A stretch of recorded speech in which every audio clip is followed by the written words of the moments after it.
Honorable members, let us pray.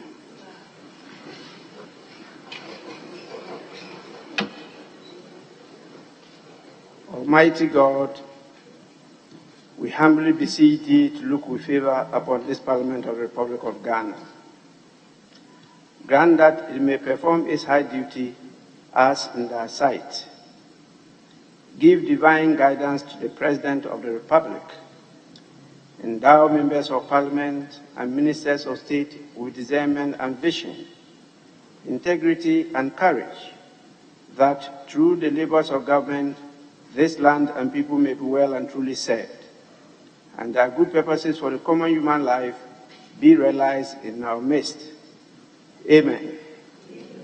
O God, grant us a vision of our country, fair as it might be, a country of righteousness, where none shall wrong his neighbor, a country of plenty, where evil and poverty shall be done away with, a country of brotherhood, where all success shall be founded on service, and honor shall be given to the deserving, a country of peace, where government shall rest on the will of the people and the love for the common good. Bless the efforts of those who struggle to make this vision a living reality. Inspire and strengthen our people, that they may give time, thought, and sacrifice to speed the day of the coming beauty of Ghana and Africa. Amen.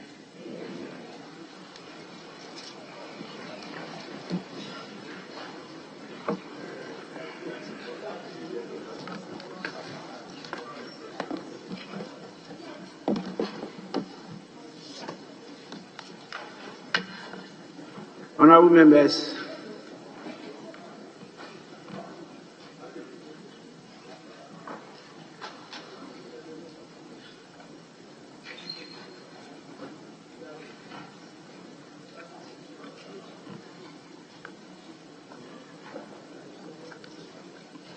I have no message from His Excellency the President and no formal communication from me today. So we'll go to item 4, correction of votes and proceedings and official reports. We will start with the votes and proceedings of Tuesday, 6th December 2022. Page 1, page 2, page 3, page 4, page 5, page 6, page 7, page 8. Yes, Honorable Deputy Majority Whip. Speaker, on page 8, item 6, the Honorable Member for Fomena, the second Deputy Speaker, was in the chamber yesterday. Page 8, item 6. There's no item 6 at page 8. Number 6, Speaker. Item 3 or item 4? On page Item 4. 8, item 4, number 6. Number 6. Yes, the Honorable Second Deputy Speaker. Yes. He was in the chamber yesterday, but he has been marked absent.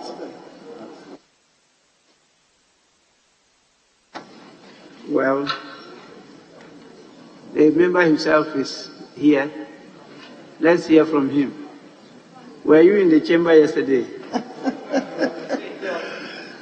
Right, Honorable Speaker. Yes, I was here right from the beginning up till the time that we approved the budget.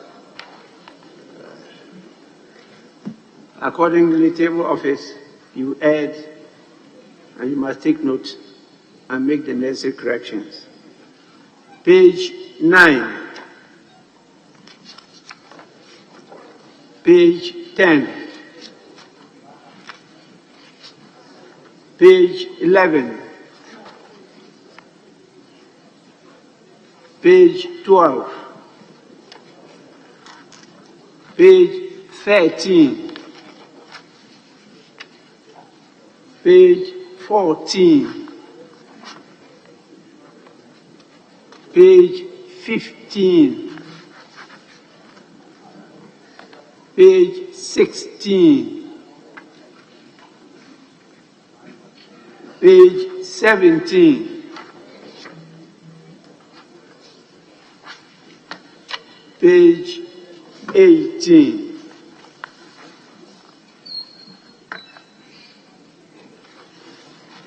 Honorable members, in the absence of any further corrections, the votes and proceedings of the 25th sitting held on Tuesday, 6th December 2022 are hereby adopted as the true record of proceedings. I have in my possession 2 copies of the official report of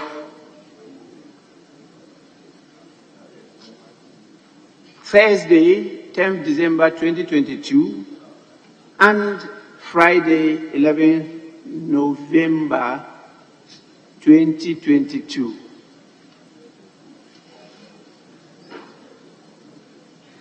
We will start with the official report of 10th November 2022. Honorable members, any corrections?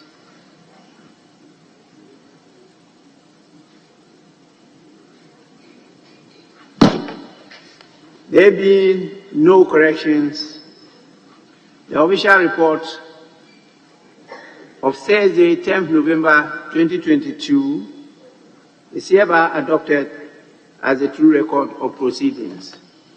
We will now take the official report of Friday, 11th November 2022. Any corrections?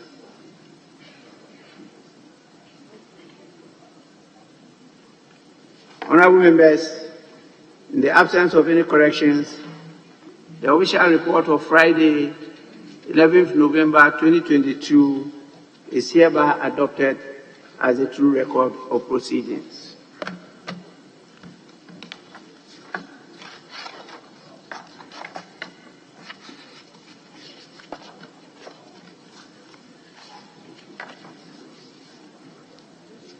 Honorable members, I'm guided by leadership and I'm informed we will proceed to public business and then later on come to handle questions. And so at the commencement of public business, item 8, am I right? Yes, Majority Chief Whip. Speaker, with respect, we will rather start with item 17 on page 11. Item 17. 17 on page 11. Item 17, motion, Chairman of the committee. Yes, Chairman, you may move the motion. Well, thank you, Mr. Speaker. Mr. Speaker, I rise to move that the motion listed as item 17 on today's order paper be moved. And in the process, Mr. Speaker, I submit your committee's report. It is in relation to the request for waiver of import duty, import get fund, import NHIL, import VAT, EXIM levy, COVID-19 levy, and special import levy amounting to the Ghana cedi equivalent of some 9,481,884 euros and 60 cents on materials and equipment to be procured for the design and construction of the Obechembi Lamte interchange and ancillary works. Mr. Speaker, as indicated, the requested waiver was to the tune of some 9.4 million euros. But the committee, in the light of the new exemptions regime, reviewed the request and took out COVID-19 levy in accordance with the new regime, and also other lines that reflected items that could be procured domestically. Accordingly, the amount we recommended, and it is our request that the resolution would capture this, the amount we recommend for the approval of this House is a Ghana cedi equivalent of 9,100,900 euros and 75 cents. And we recommend this reduction. Mr. Speaker, attached is the appendix reflecting the new master list. So, Mr. Speaker, in conclusion, the committee recommends the amount as revised for the approval of the House. Respectfully submitted, I so move. Honorable members, motion moved. Any seconder? Yes. Right, Honorable Speaker, I thank you for the opportunity to second the motion for the approval of a tax waiver as approved or recommended by the Finance Committee for the Obechibi-Lamte interchange project and ancillary works. Indeed, Mr. Speaker, as of the time of approving this facility and commercial agreement, the House was aware that we are going to approve the tax waivers for the developer to be able to do this project. Indeed, last week, your Committee on Roads and Transport visited the site, and we could attest to the fact that they are over 70% complete of the works. It appears also that payment is in arrears, i.e. they have done more work than they've been paid for. But the quality of work and everything is of a good quality. Mr. Speaker, when this project is completed, it will indeed ease the traffic there, but most importantly, Mr. Speaker, if people know where the location of this interchange is, it's just not far from Kolebu. Currently, when emergency vehicles want to access Kolebu, they get stuck in traffic around that place. This project, when completed, will make it easier for emergency vehicles to quickly get to Kolebu when our citizens can be safe. Mr. Speaker, I have no objection to this. We believe this tax waivers would obviously is in line with the original agreement, and when approved, would make the contractor have the needed resources to complete this project on time. I recommend this facility for approval of the House and the rest of my colleagues. Thank you very much for the opportunity. Honorable members, motion moved and seconded is now for the consideration of the House.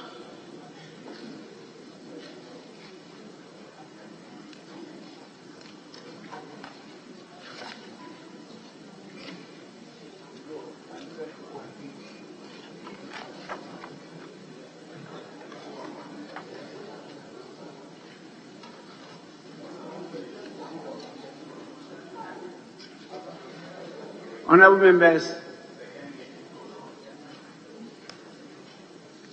yes, Minority Leader. Mr. Speaker, I rise to speak in support of the motion for the grant of the tax exemptions of up to 9.4 million euro to support the design and construction of the Obechibi-Lamte interchange and ancillary work. And Mr. Speaker, just to remind us that it's only Parliament that exercises the right of grant of tax exemption under Article 174 of the Constitution. Mr. Speaker, this House have passed the Tax Exemptions Act, and in it we have provided requirements as to who meets the grant of tax exemption. It is my expectation that when any of these proposed tax exemptions come, we are walk through, you walk us through what is provided from the Tax Exemptions Act so that the minimum thresholds are met. But Mr. Speaker, I concede that many of these tax exemptions were granted when Parliament was granting the contractual agreements relative to the undertaking of those activities. And even that, Mr. Speaker, Parliament will have to review its generous position in the grant of those tax exemptions. The World Bank and the IMF estimates that we lose $1 to $2 billion.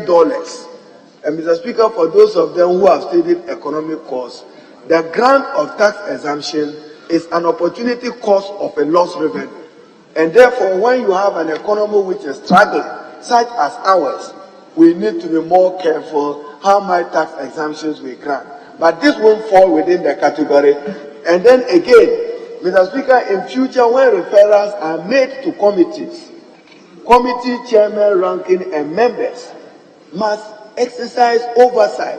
If there is a request for tax exemption, some of them even extend it to income tax. Some of them extend it to equipment and materials that are available in Ghana. Mr. Speaker, that is why I'm saying that this Parliament, we should not be complicit. Anything the executive brings, we are happy to say hooray and approve it.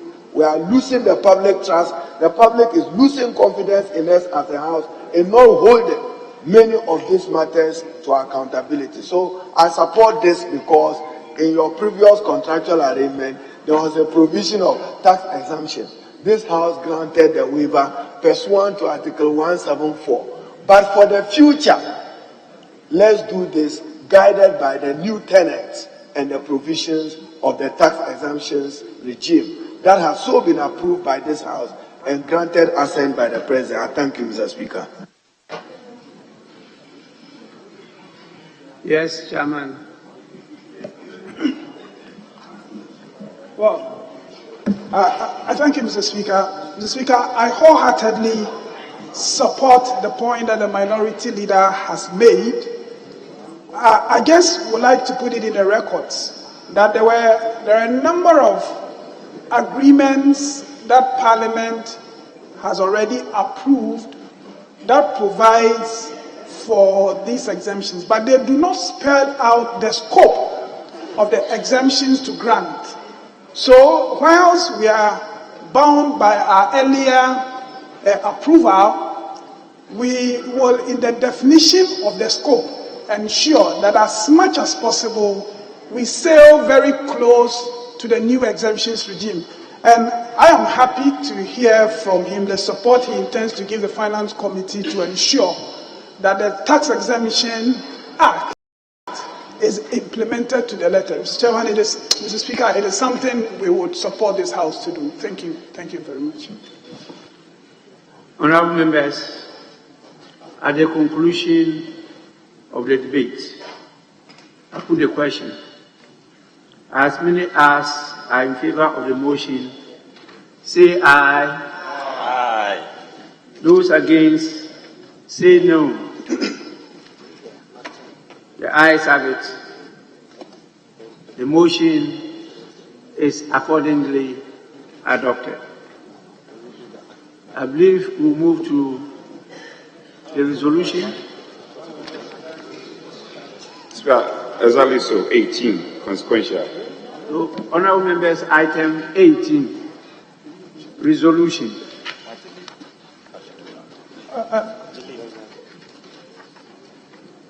Speaker, with respect, I will seek your kind leave for the resolution to be taken by one of our own Deputy Minister of Finance, the Honourable John Kuma, to do it instead of the Minister. Yes, minority from bench. Any comment on this request? Mr. Speaker, we will not have any, but except to add that we wish that our colleague on the leadership opposite will remind the Finance Minister that because of the budget and all the associated issues with financing, it would be good that he dedicates some time to be in the House. But this morning, Mr. Speaker, we will not have any objection. Our colleague taking the resolution on behalf of the Minister. Thank you very much.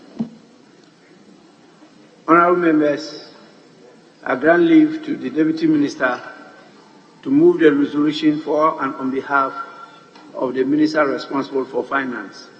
Deputy Minister, you may do so now. Thank you, Honorable Speaker. Honorable Speaker, I move that resolution item listed as 18 be adopted to reflect the amendment that was moved in the motion in an amount of 9 million euros, 100,900 euros and 75 cents. I respectfully move so. Honorable members, any seconder? Mr. Speaker, I second the motion. Motion moved for the resolution to be adopted and seconded is now for the consideration of the House. Honorable members, being a consequential resolution, I'll move on to put the question. Those in favor of the resolution As amended. As amended. Those in favor of the resolution say aye. Those against say no. The ayes have it. Honorable members, the resolution is accordingly adopted.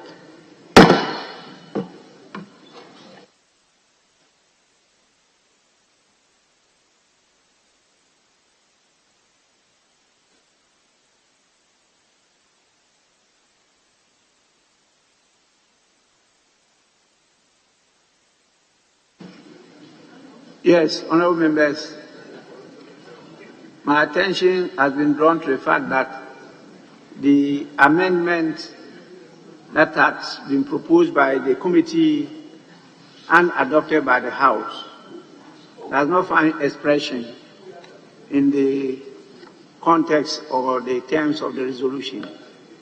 So I'll put the question again, and that those in favor of the resolution as amended by the report of the committee say aye. Aye. Those against say no.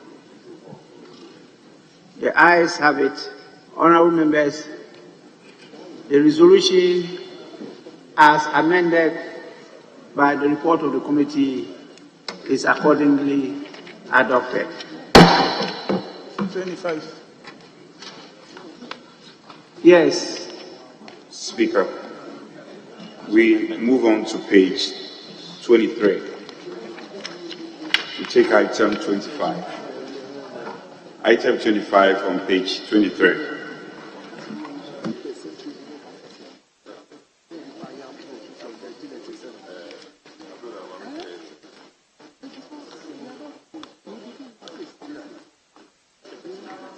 Members, item 25, motion, Chairman of the committee. Thank you, Mr. Speaker. The Speaker, I rise to move that the motion listed as item 25 on today's order paper be taken now, and in the process submit your committee's report, which also amends the original request made to the House. Mr. Speaker, your committee met with officials of finance, and the observations of the committee are captured under paragraph 7 of the committee's report under paragraph 7.5. Mr. Speaker, the committee noted that the amount of taxes and duties requested to be waived included COVID-19 levy. The committee, however, considered that in the light of the new tax exemptions regime, the levy should not be included in the waiver. The committee therefore agreed with the Ministry of Finance to reduce the waiver amount to the Ghana cedi equivalent of 15,764,652 euros, and to recommend this reduced amount to the House for approval. Attached is the appendix reflecting the new master list. In conclusion, the committee recommends to this House to approve this report and approve the motion as amended for the exemptions to take effect. I so move, Mr. Speaker. Honourable members, motion moved. Any seconder? Yes, Honourable. Thank you, Right Honourable Speaker. Mr. Speaker, I rise to second the motion, and in doing so, as rightly mentioned by the chairman of the committee, this report is for a request of a waiver of an amount of 16,323,382 euros, and that is for Second D Takoradi Water Supply Rehabilitation and Expansion Project, Phase 1. Mr. Speaker,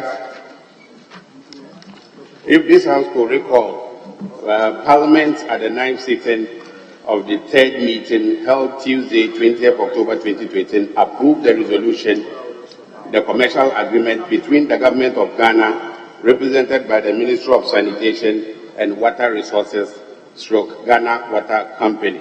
And the amount involved in this facility, Mr. Speaker, is 70 million euros. So the waiver amount, 16 million, I think it is in the right direction and it's within the threshold of a waiver. Mr. Speaker, this water is going to serve, as mainly mentioned, the Second D Takoradi and its environs. It is important to note that this water is going to serve over 30 communities around that area.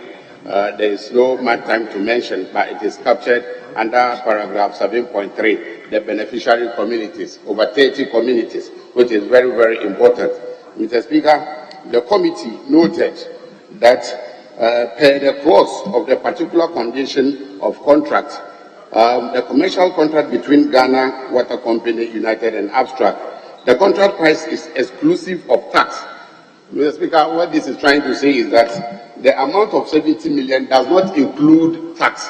If we are to include tax in this amount, it will have been over 70 million plus the 60 million, that would be about 86 million contract price. But because we have our counterpart support, which is the tax waiver of an amount of 60 million. Honourable member, just a minute. The second deputy speaker to take the chair. Yes, you may continue. Thank you, Mr. Speaker. That is why we're having a total contract price of 70 million euros. Mr. Speaker, as rightly mentioned by the chairman of the committee, the newly tax exemption regime that was passed this year, it realized that in the distance, we realized COVID-19 have been included, but the newly tax regime, exemption regime does not entertain COVID-19 again as an exempted item. In that regard, we have been able to reduce the original amount of 16 million to 15.764 million. And we have so recommended to the committee that the total amount of exemption should not be 60 million as stated, but rather 15 million euros. Mr. Saying goes, water is life. In that regard, if water is life, I so recommend to this House that this report should be adopted by this House. Thank you, Mr. Chairman.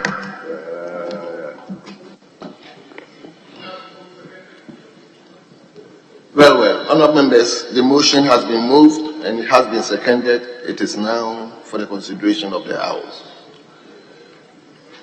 Let me now invite the member for Okankwe Central. Okankwe North. Okankwe Central. Okankwe Central. Thank you, Mr. Speaker, for the opportunity to add my voice to the motion on the floor. Mr. Speaker, let me take off from where my colleague ended, Honorable Jaja from Ayawaso North. Water for All agenda by this administration has seen a lot of investment in the water sector.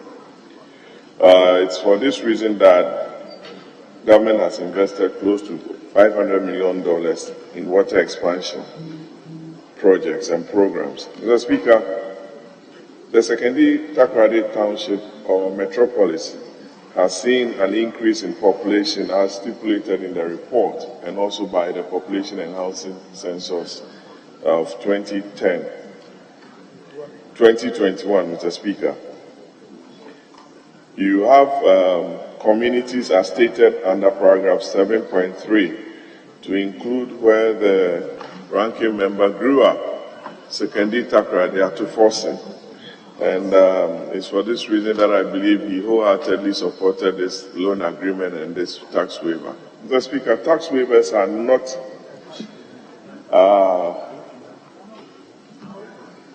unconstitutional, let me put it that way.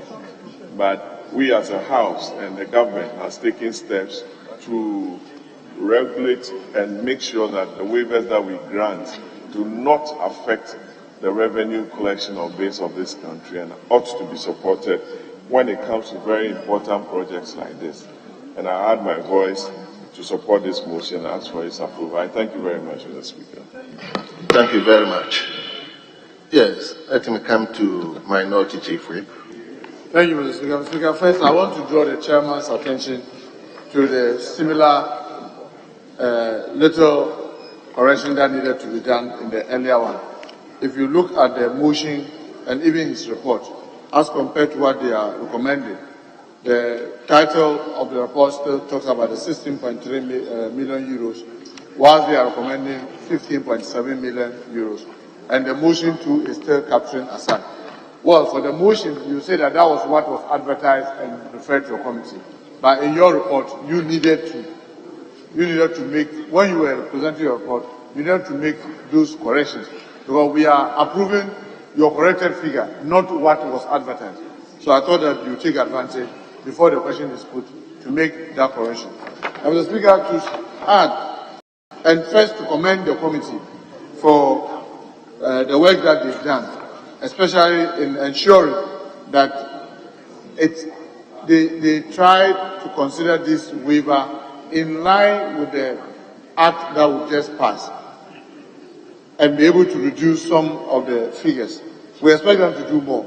But Mr. Speaker, I want to urge the House to now be conscious when loan agreements come to the House. The only way we can stop these tax waivers is to stop promising waiver in the loan agreement. In the commercial agreement, Mr. Speaker, we need to stop adding tax waivers so that the tax waivers will now be applied strictly based on the act. But when the loan comes, and in our hurry to get the loan agreement, the commercial agreement passed, and included in it, we state that there will be waivers for the contractors. When they come at this stage to demand it, any attempt to deny them could lead to judgment, death, and consequences in the court. So, Mr. Speaker, I want to urge that I've seen a number of loans agreements advertised. I want to urge both the Finance Committee and the sector committees that when we are considering those loans agreements, let's take out the waiver component. Since we now have an act, the act has specified what qualifies for waiver. If you sincerely qualify for it, you will have it, so that you don't have to embed them in the commercial agreement where you tie our hands behind ourselves and then ask us to box. So, Mr. Speaker, with this comment, I want to thank the committee and urge them. We need to save our country. And unfortunately, in many countries across the globe, this term has been long stop of this waiver. No, you rather give them tax credit so that when they are paying their tax, then they'll be deducting. That's one way to save our economy. And I want to thank the committee once again for the work, the diligence that they have put into submitting this report. With this, Mr. Speaker, I will urge the Finance Committee Chair to make the correction before the questions are put. Thank you very much, Mr. Speaker. Very well. Yes.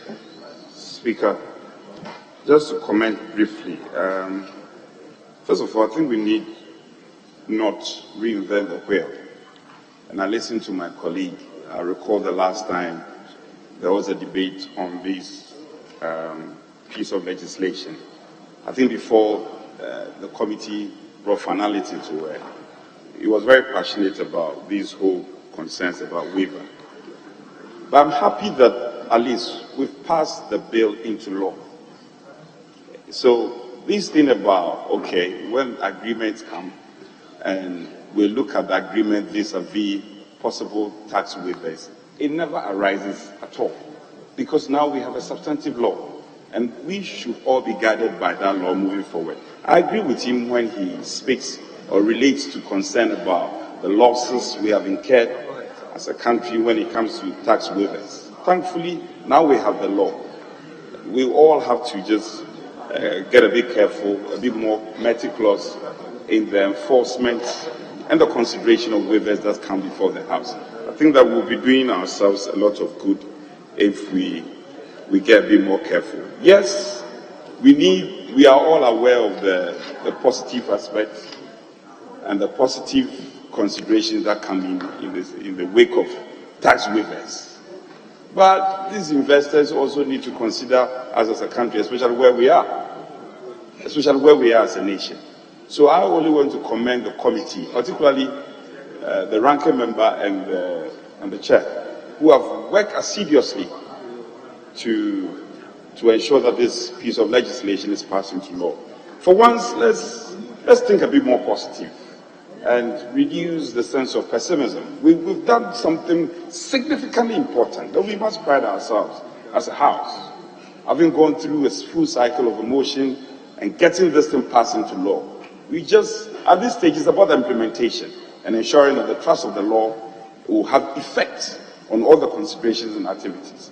So my colleague shouldn't bother too much. I get his sense of fear, shouldn't bother too much. All of us should pay particular attention to the law and ensure that we have a full implementation and respect of the law that we've passed into. The piece of legislation we passed into law. Speaker, thank you. Yes, Chairman. Mr. Speaker, at this point, it's important that I point some of these elements out to the House. One, the new tax exemption, the new Exemptions Act does not make granting of exemptions unlawful. There is a decision to be made by the executive whether for these projects they would want Parliament to approve exemptions. So it's a policy matter for government. The Exemptions Act has itself made certain tax lines non-exemptable. Those ones becomes matter of law. But the point I want to put on record is that I'm happy the Deputy Finance Minister is here. The information needs to go to the executive, and especially the MDAs that negotiate these commercial agreements, that there's a strong sentiment in Parliament now, and it's on both sides of the House, against the granting of these exemptions. And therefore, we would be happier if these projects would be negotiated as though there are no exemptions. But I grant it to the executive that it's a policy matter that the executive would have to consider. Safe to add that if it continues, then the House may also have to take a certain position.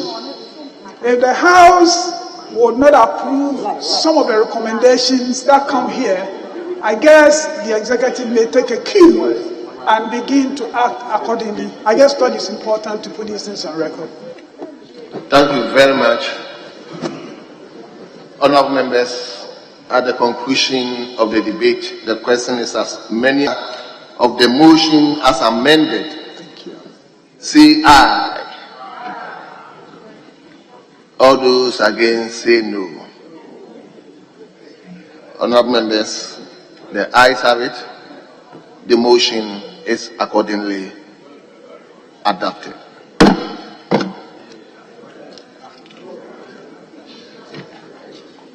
Are we moving to 26? Speaker, 26. Very well. To be done by the Deputy Minister.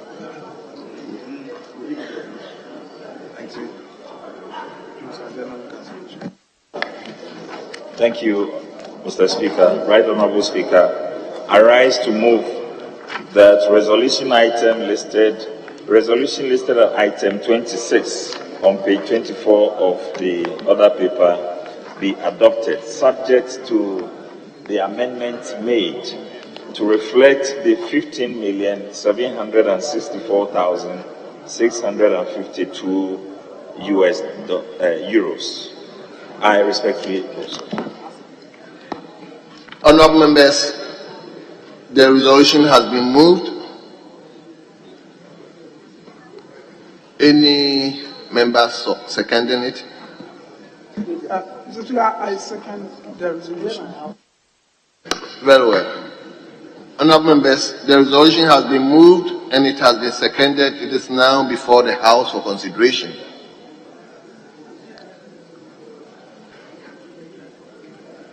Honorable members, this is consequential. I'll therefore move to put the question. All those in favor that the resolution listed 26 in today's order paper as amended. All those in favor say aye. All those against say no. Honorable members, the ayes have it. The resolution listed 26 in today's order paper as amended is hereby adopted. Yes, let him come to leadership. So, page 26.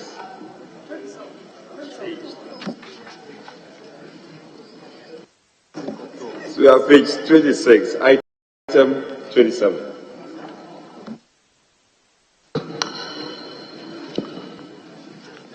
Honorable members, may you come with me to page 26, item listed 27. Motion by the chairman of the committee. Yes, chairman. Thank you, Mr. Speaker. I rise to move that the motion listed as item 27 on today's order paper be moved now, and in the process present your committee's report.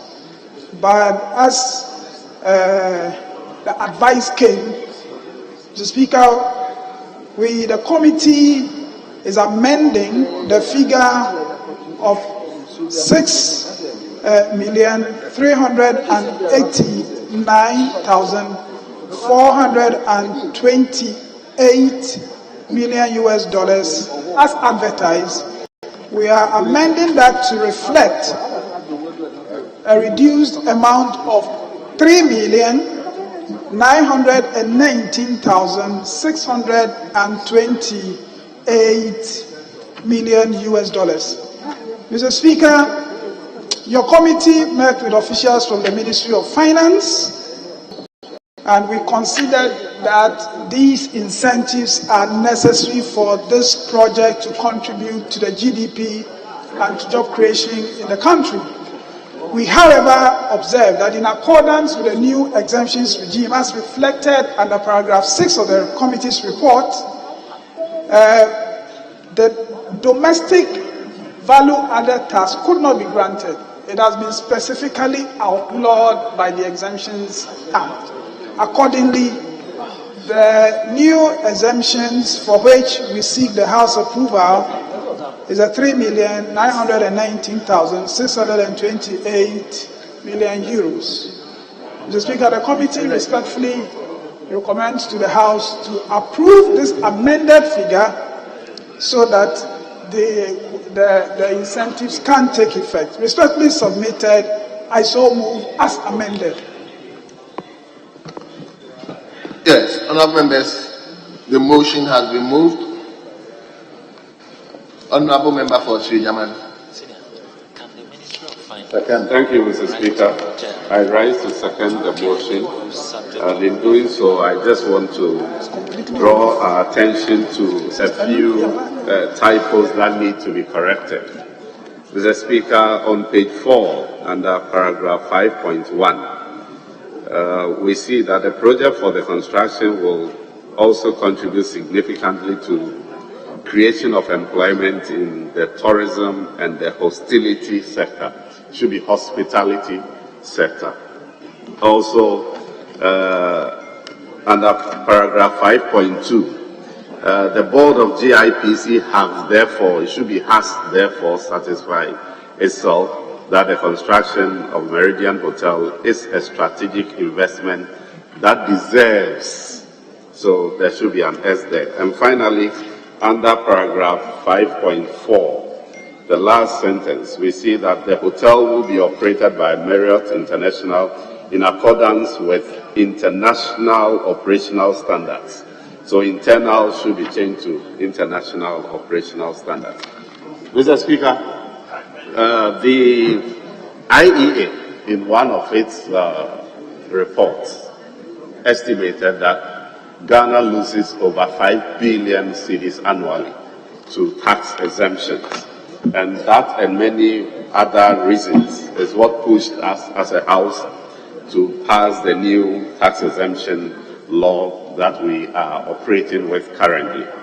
And so that is what has actually supported your committee to downwardly reduce the amount requested from 6,389,428 euros to 3,919,628. So we have actually got a savings of 2,469,800 euros, and that is significant.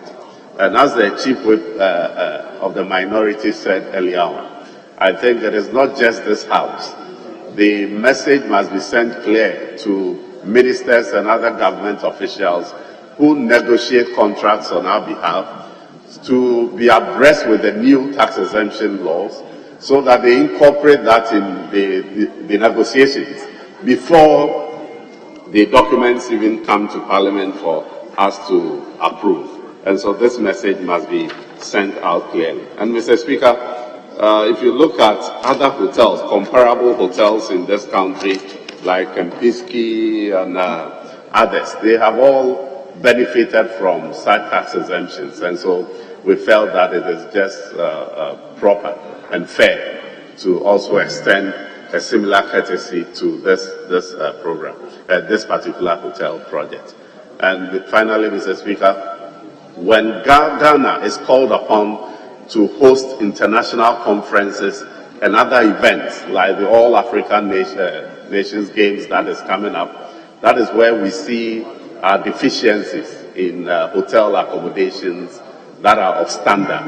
And so getting such a hotel in place will help boost our preparedness for such international mega events. And so I support this motion. Thank you very much, Mr. Speaker. Honourable members, the motion has been moved and it has been seconded. It is now before the House for consideration.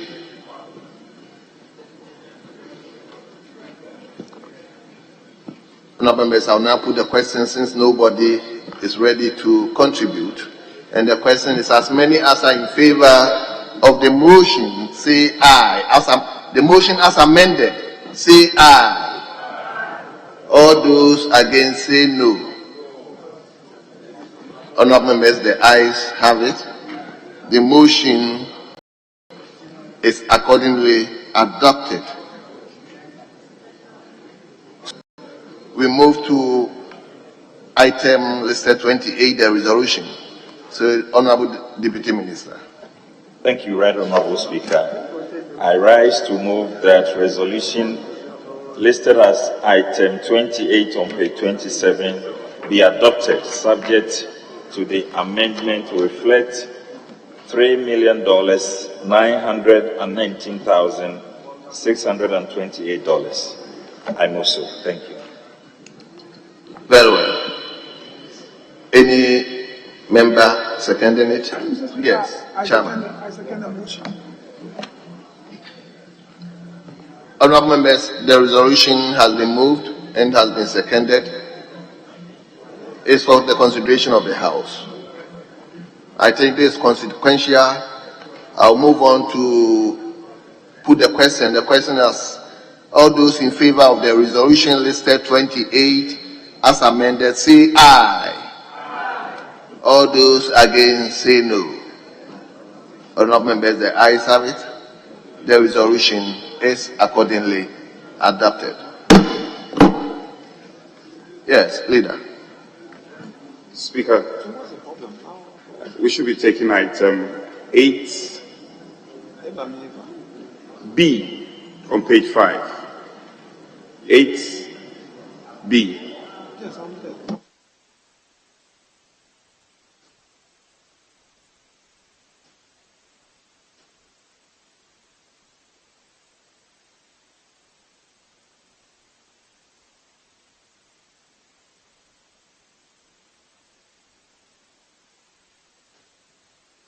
Very well. Honourable members, may you come with me to page 5. Page 5. Item listed B, 8B, by the chairman of the committee. 27th report of the Appointments Committee on His Excellency the President's nominations for appointment as Justices of the Supreme Court. Honourable members, the report has been duly presented. It is for distribution to honourable members.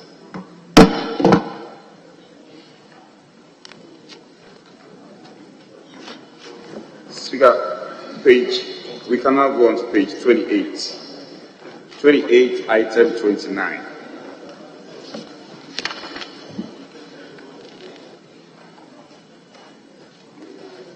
Yes.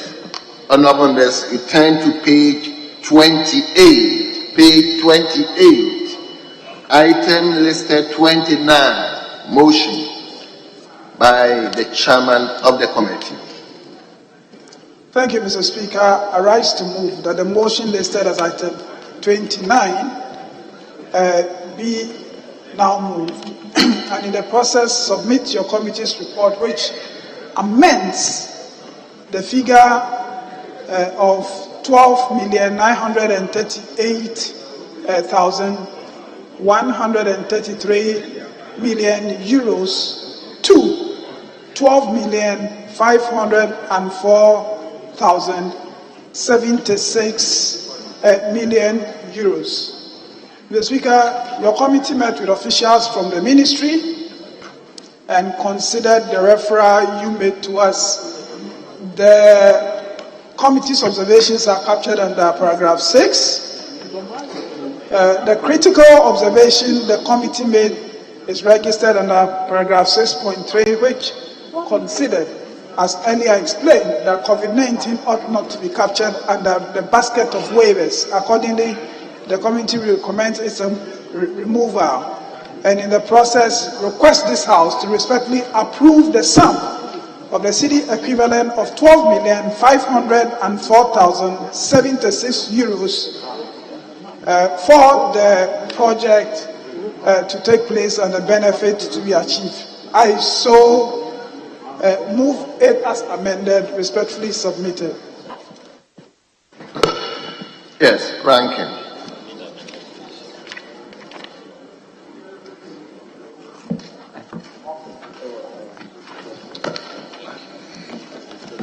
Thank you, Mr. Speaker, for the opportunity to second the motion. Mr. Speaker, in doing so, I would like to raise some few observations.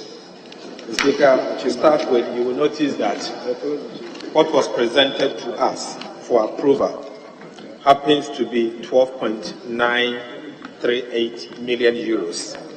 Mr. Speaker, in going through our consideration, we at the committee noticed that some of the items that has been included in the tax exemptions were overly generous.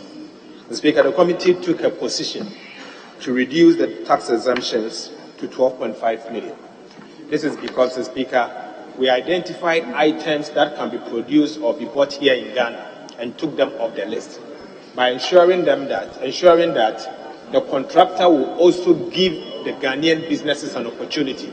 And so if there's an item that we know that can be bought here in Ghana, Mr. Speaker, we encourage them to take it out of the list and to get the contractor to purchase them locally, so that local Ghanaian businesses can also get an opportunity, obviously, to support the business that is being undertaken by government. Mr. Speaker, again, we at the committee identified the COVID levy and agreed that COVID levy should not be exempted, and so we took it off. Mr. Speaker, going forward, and I've seen it in the budget statement that was presented, the minister responsible for finance informed us that beginning January 2023, all foreign companies will not be granted tax exemption. Mr. Speaker, I hope and pray that the commercial agreements that are presented to us in this House will not include tax exemption composition.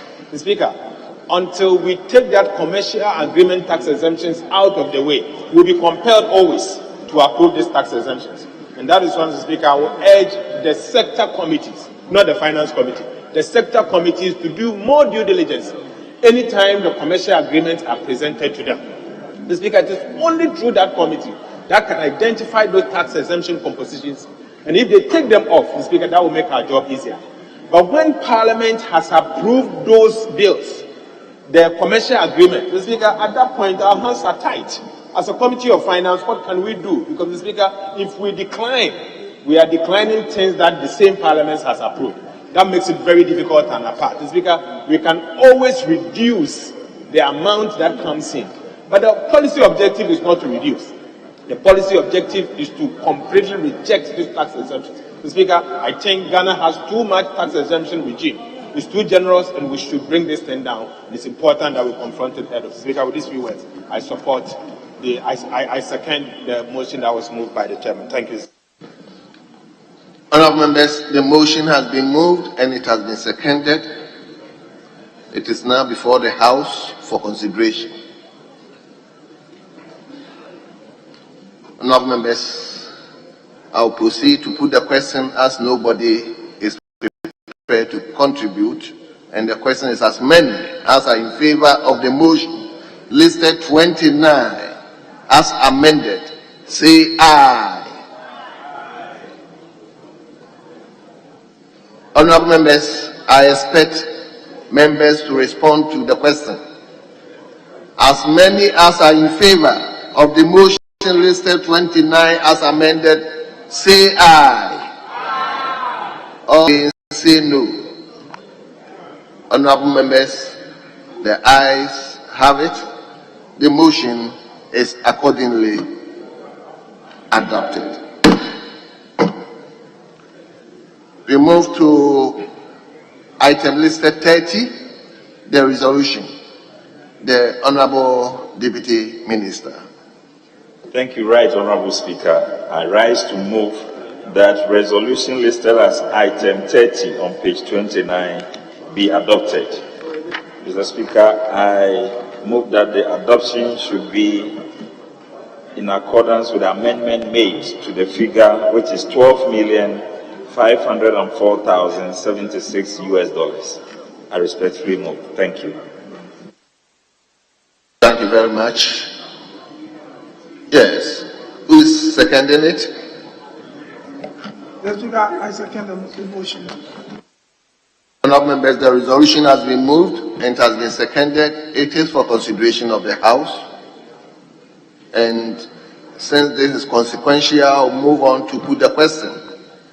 All those in favour of the resolution listed 30 in today's order paper as amended, say aye. All those against, say no.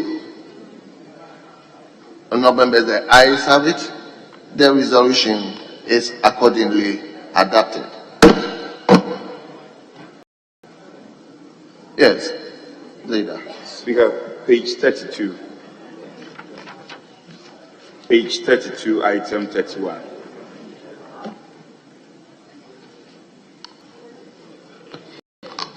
Honourable members, let me invite you to page 32.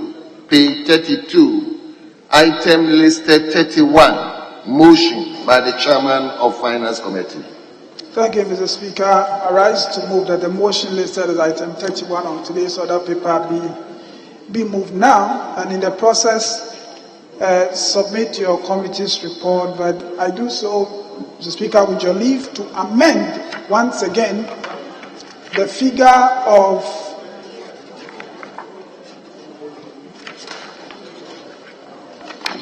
the figure of 37,891,341 euros, amended to 36,400,000 22,677 euros. Mr. Speaker, your committee met with officials of Ministry of Finance, and our observations are captured under paragraph 6 of your committee's report. Again, the most important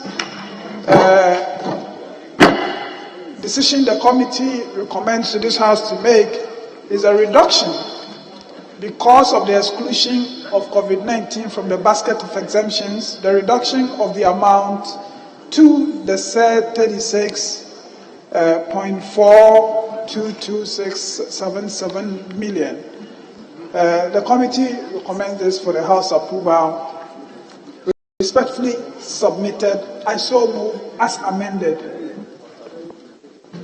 Very well. Yes, Rankin. Mr. Speaker, I also rise to second the motion, and in doing so, I would like to advert the House's attention to the fact that the committee was able to slash the request down by about 1.5 million euros. Mr. Speaker, we felt there was the need, one, to remove the COVID levy, which is about 1.43 million euros.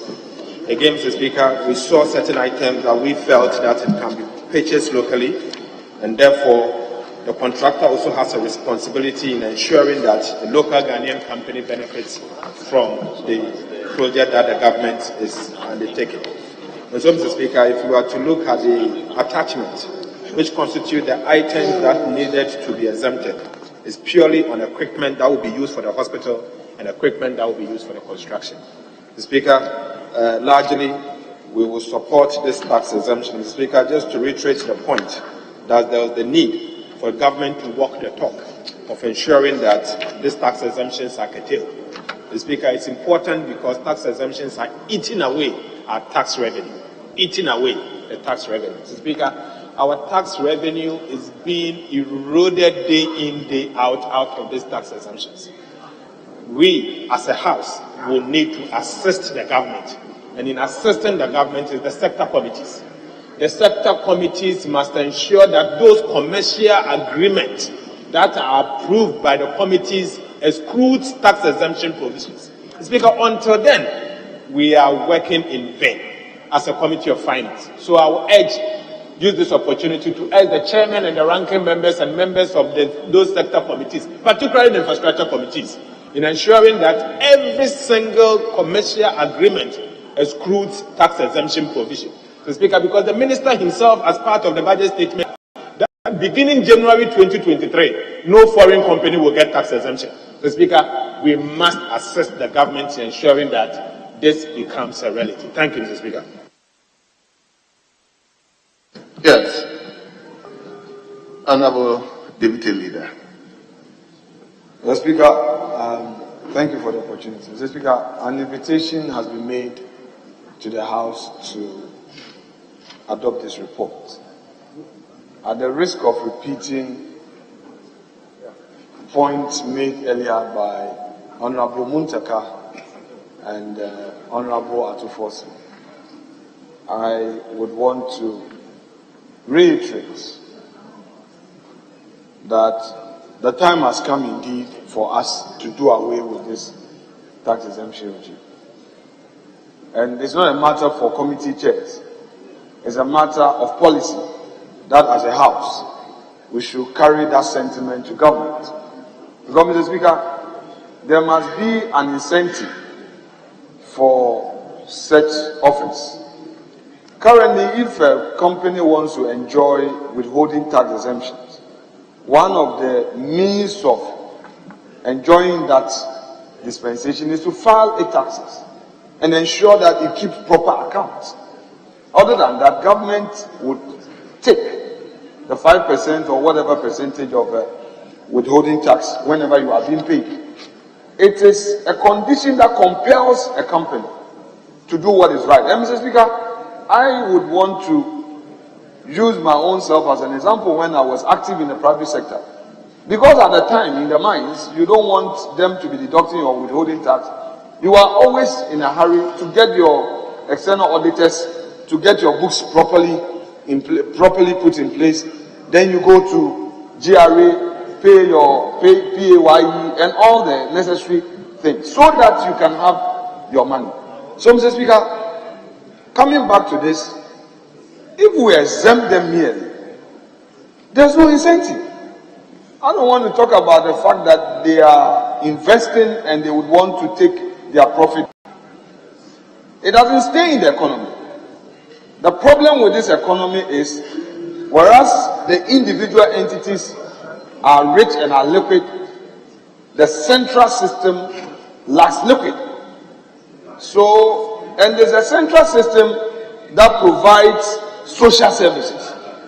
So at the end of the day, these same institutions will be old and it becomes a problem for the economy. So, Mr. Speaker, yes, we are approving this, but I would want us as a house to take this matter up seriously and rather in approving commercial agreement, talk about tax credits.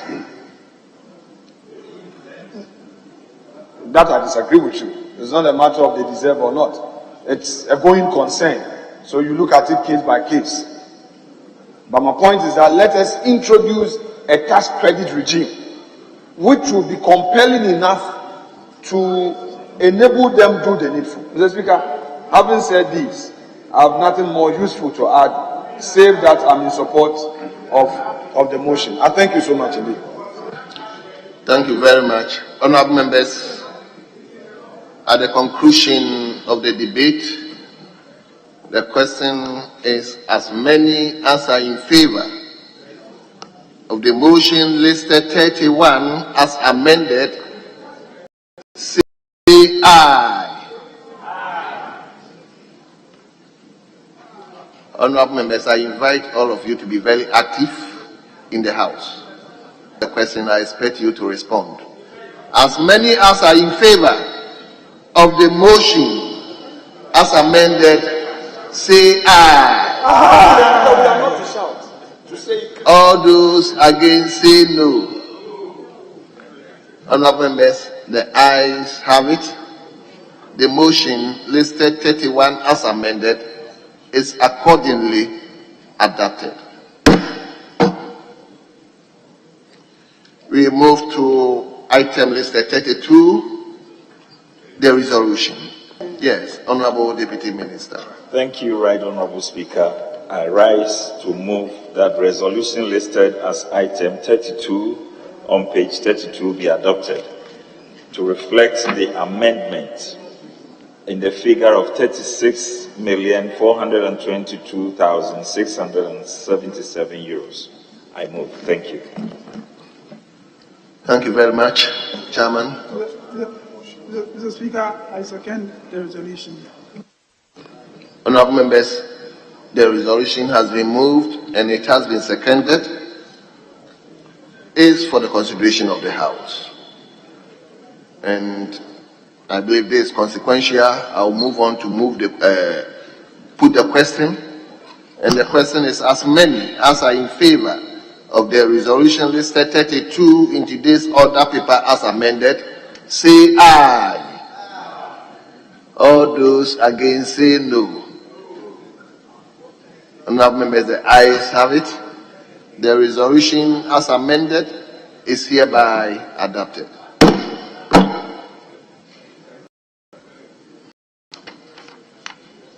Yes, Leader. Speaker, pages 14 and 19, item 19 and 21. Speaker, I'll seek your leave since same subject matter, and I'm told the report is a single report. Are you saying page 14? Yes, pages 14 and 17. The items are 19 and 21. If, Speaker, with your leave, the two items could be moved concurrently by the Chair. Honourable members, let me invite you to page 14. Page 14, item listed 19, as well as page 17. Page 17, item listed 21. The chairman is moving these two motions together. Yes, Chairman, let's hear you. Thank you, Mr. Speaker. I rise to move that the motions listed as items 19 and 21 on today's order paper be moved, and in the process present your committee's report and amend the figures as contained in the resolutions. Speaker, because they are 2 in 1, when I get to the conclusion of the report, I will state the amended figure. The Speaker, again, your committee met with officials from the Ministry of Finance and considered that these waivers are necessary for Ghana's hosting of the said games, and therefore we recommend to this House to grant the request. But in accordance again with the new exemptions regime, the first request, which is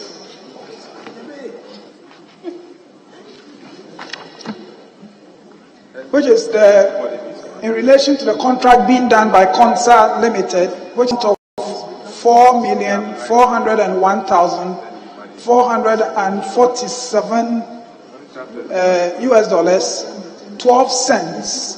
That figure is now amended to $4,139,315 US, 33 cents on the material and equipment and services to procure for the provision of the sports infrastructure, which relates to CONSA. In respect of the waiver of $2,341,056 US, 14 cents relating to the contract by Mawums Limited, the amended figure is $2,181,392 US, 63 cents. Mr. Speaker, Ghanaians look forward to the successful hosting of these games by Ghana, and therefore we recommend to this House to approve these requests so the preparation can proceed as scheduled. Respectfully submitted, I so move the motions as amended. Thank you, Mr. Speaker. Very well. Enough for whole central. I rise to second the motion moved by the chairman. But I want to make a comment on an earlier issue. We were raising issues with the tax exemptions being granted on projects. But the issue starts from how much facility we are taking to execute a particular contract. If we take an amount that is gross and covers the taxes, then we can say that no tax exemption should be granted. But we take amounts which are like net for executing the project. That's why if we do not grant the tax exemptions, the cost goes up for the executing company. That is why when we are negotiating for these facilities, we should ensure that it covers the gross. Then we can now stop the tax exemption and go the way the deputy leader is suggesting. But now coming to the request for these exemptions, Mr. Speaker, when this was submitted to the committee, there was the insistence that we cannot grant to only the foreign companies working on the project. Mawums is a Ghanaian company. Don't worry, it's a Ghanaian company. No exemption was brought in respect of Maum's contract. So the committee insisted that we would not work on only the exemptions for CONSA, but also they should bring, the sponsors of the project should bring the exemptions which will enhance the work of Maum's as well. Subsequently done and then considered by the committee. Mr. Speaker, when you look at the attachment to the report, you will notice that the details for the items to be exempted for Maum's company are attached. But yes, honorable member for Who Central, hold on. Yeah, Okanko Central. Mr. Speaker, my colleague, I'm sure, has overlooked some very important item in his presentation. CONSA is a wholly owned Ghanaian entity. It's a Ghanaian company. I'm sure you are referring to contractor. CONSA is a Ghanaian company. Honorable Kodo. Just like Maum's. Thank you. Yes, honorable member for Who Central. This is just. It's using technicalities. It's just correction. My vice chairman is using legal technicalities to run away from the fact that the CONSA contractors are from afar. They are from afar. Very, very far away from us. But we know Maum's is here. We know him personally too. Mr. Speaker, I was saying that the details for the exemptions being granted to CONSA in this request may either erroneously or somehow have been omitted. So the attachment we have is only for Maum's.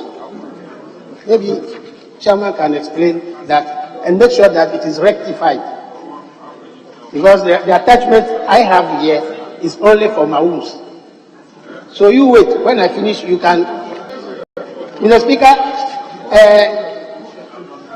I think that these exemptions will motivate the contractors to proceed with the work because the time is almost due.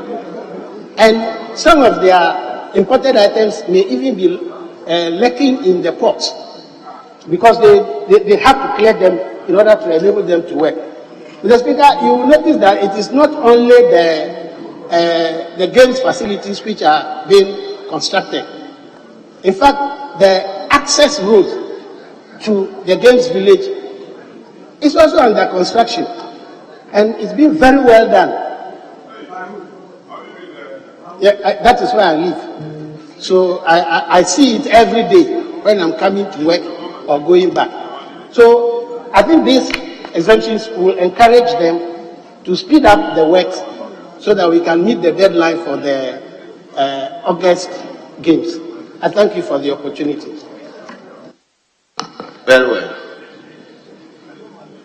Honourable members, the motion has been moved and has been seconded.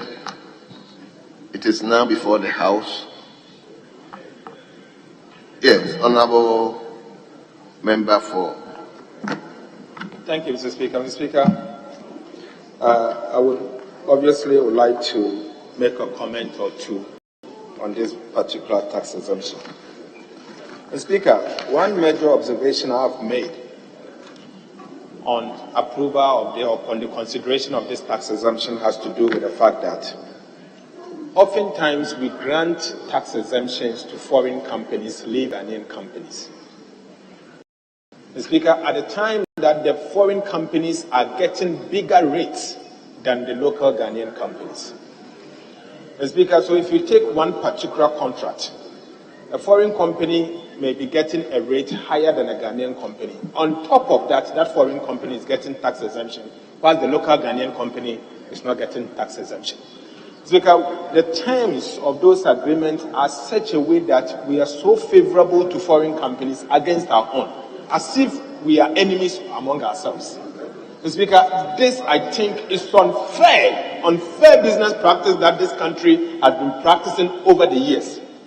We seem to love foreign companies more than our own. And we are not growing local Ghanaian companies. The incentives that we've been giving to foreign companies, we are not granting same incentives to Ghanaian companies. Mr. Speaker, that is why we, the members of the Finance Committee, in considering the earlier tax exemptions that we granted to the foreign company contractor that is doing this, demanded that as long as they are doing the same work and you are giving tax exemptions to foreign company, equity demands that the Ghanaian company that is also doing same work with less rates should also be given the same tax exemption. Mr. Speaker, that is the only way you can build Ghanaian businesses and Ghanaian companies to support.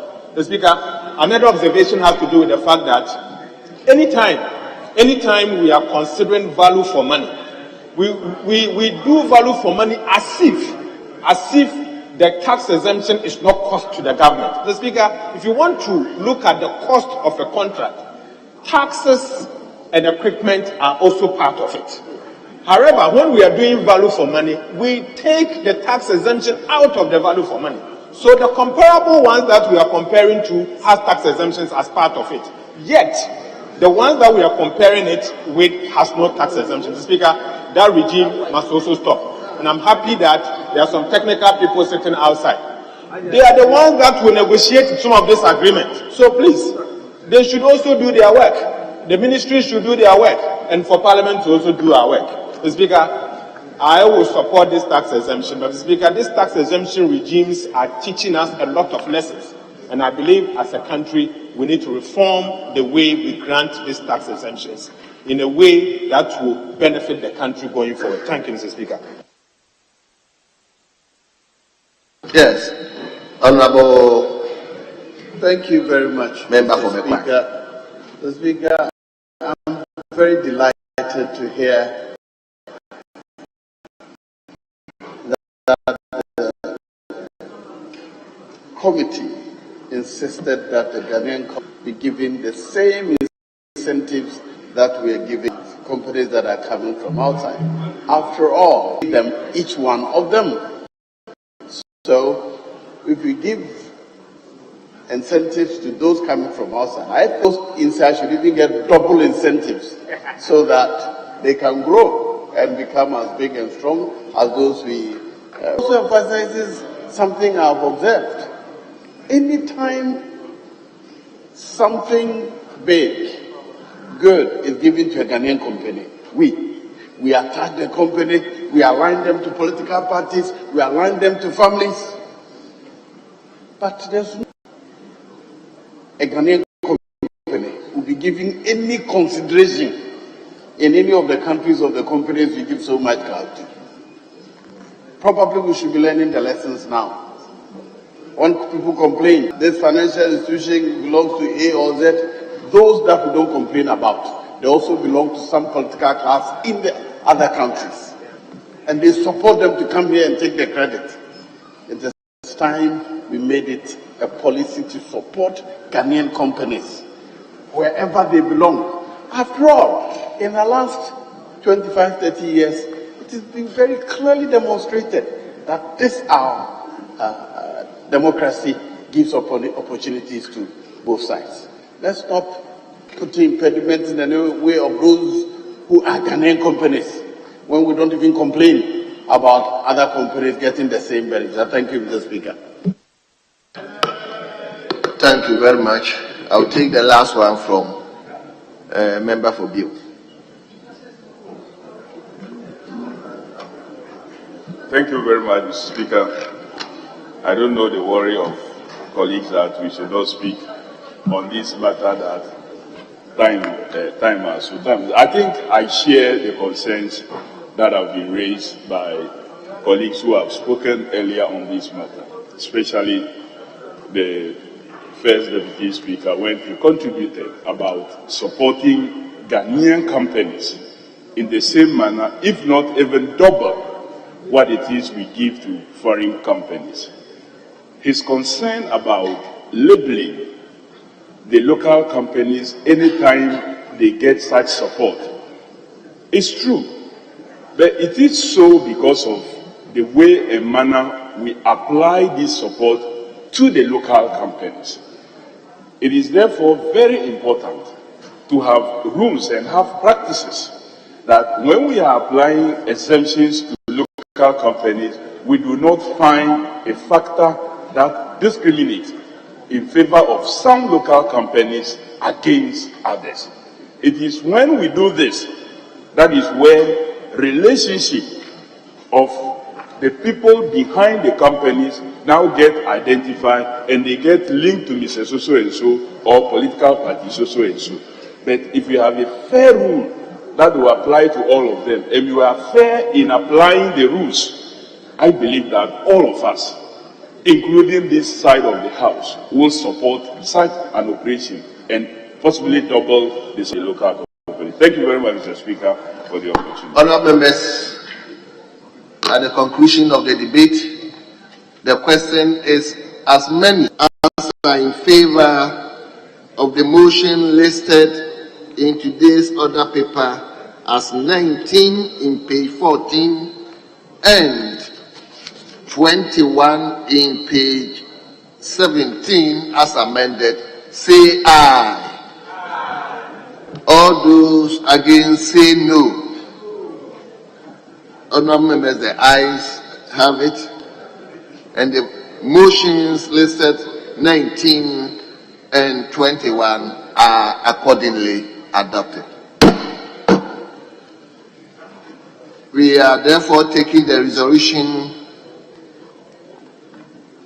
listed 20 and 22 together. So, Honourable Deputy Minister. Thank you, Right Honourable Speaker. I rise to move that resolution listed as item 20 and 22 on pages 15 and 18 of the order paper be adopted. To reflect the amendment that was made for Consa Limited is $4,139,350.33, and Maus Company Limited $2,181,392.63. I so move. Thank you. Yes. Ranking of Finance Committee, will you second the motion? Okay. Honourable member for Whole Central already. I second the motion. The twin motion. It's resolution. Oh, sorry. So twin resolution. I second the twin resolution to give meat to the motion. Very well. Honourable members. Honourable members, the resolution has been moved and it has been seconded. It is for the consideration of the House. And as usual, this is consequential. So we'll move to put the question, and the question is,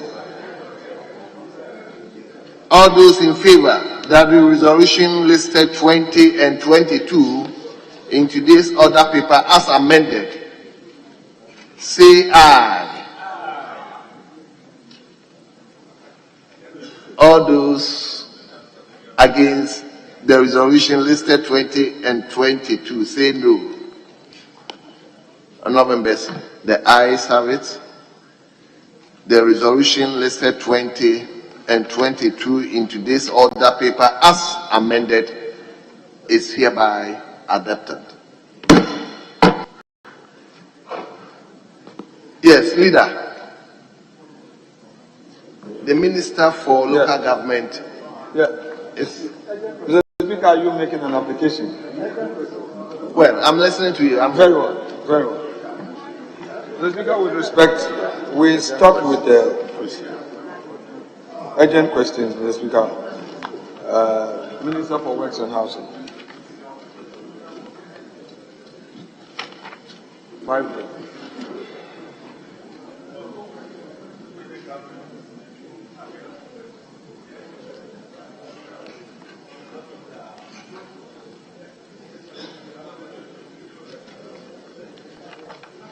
Speaker, with your leave, the Deputy Minister would do so on behalf of the Minister. So we are dealing with the urgent questions? So, very well.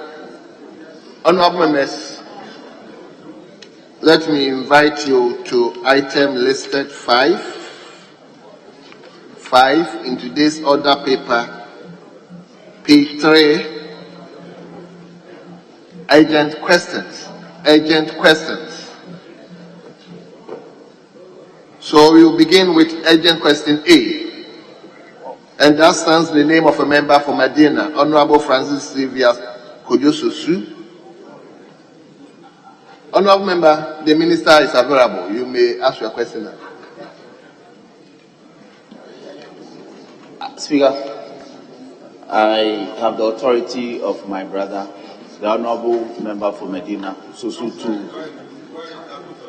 to seek your leave to humbly ask this question on his behalf. I so speak. Yes, let's hear you. Thank you very much, Mr. Speaker. Mr. Speaker, I rise to ask the Minister for Works and Housing the measures being taken to complete drainage projects in Medina following the death of 2 persons after heavy rains on Wednesday, 9th November 2022. Thank you. Yes, Honorable Deputy Minister.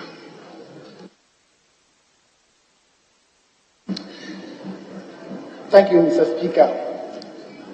Mr. Speaker, we as a ministry wish to express our deepest condolences and unwavering support to the bereaved families for the loss of their loved ones during the heavy downpour on the 9th of November 2022. Our heart goes out to the family in these difficult times. Mr. Speaker, the Ministry of Works and Housing is conscious of the increased floods across the country due to climate change, among others. For this reason, the Ministry has over the years implemented major drainage projects in many parts of the country and indeed the Greater Accra region to mitigate flooding. Mr. Speaker, the Medina municipality was not left out in this effort. Drains in the municipality are among those that were prioritized by the ministry. The ministry in 2018 and 2020 initiated the construction of storm drainage projects under the National Flood Control Program in a bid to mitigate the effect of flooding endangering livelihoods and properties in the municipality. Some construction works at Medina Zongo, Medina Mayahot, Medina Redco, and Medina Race have been completed.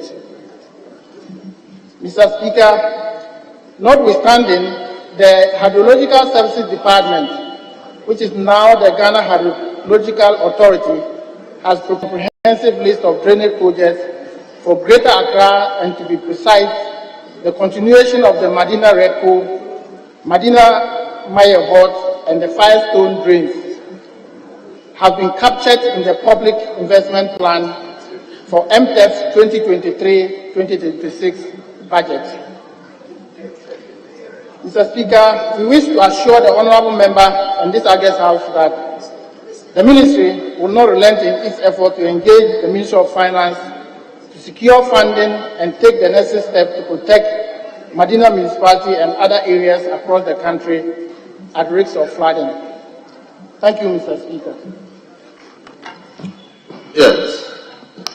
Honourable member, I hope if I give you only one supplementary question, you wouldn't be bothered. So I'll give you one supplementary question. Oh, Mr. Speaker. Very well. Mr. Speaker, I was hoping that I'll get at least two supplementary, considering that the subject matter of the question is quite national in character. Mr. Speaker, the minister did say that the drainage works around Medina My Hot and Reco flats areas have been completed. But the depth in question occurred at a different place, and that's where the focus is. So, can he assure the House that the drainage works area to be completed as they've done for Reco and the My Hot area ones? Thank you. Yes, Honorable Deputy Minister. Thank you, Mr. Speaker. Mr. Speaker, just as I said earlier, the project is in phases, and what has been completed is the first phase. We're expecting that the second phase will continue anytime we secure funding. Thank you, Mr. Speaker. Okay, I'll give you the last one. Mr. Speaker, may you live long. May you live long. Mr. Speaker, I want to find out from the ministry that this year the rains have been torrential, but it's subsiding now. Wouldn't it be more prudent for the ministry to rather seek for immediate funding to complete these projects before the rain sets in next year? Because from your answer, it appears that there's no timeline in seeking for funding to complete these ongoing projects. It is the non-completion that poses danger to the people. Humbly submitted. Yes, Honorable Minister. Thank you, Mr. Speaker. Mr. Speaker, this project is part of the program that we have for this 2023. So hopefully, if we secure funding, I'm sure that we'll get it completed before time. Thank you. Thank you very much. We will now move to question 5B. Question 5B. Honorable Member for Fisheries. Honorable Member for Fisheries. Yes. Honorable Minister for Fisheries. Yes, you will take the seat whilst I discharge our brother, the Deputy Minister for Works and Housing. Minister, on behalf of the House, I would like to thank you for attending upon the House to answer questions from members. You are discharged.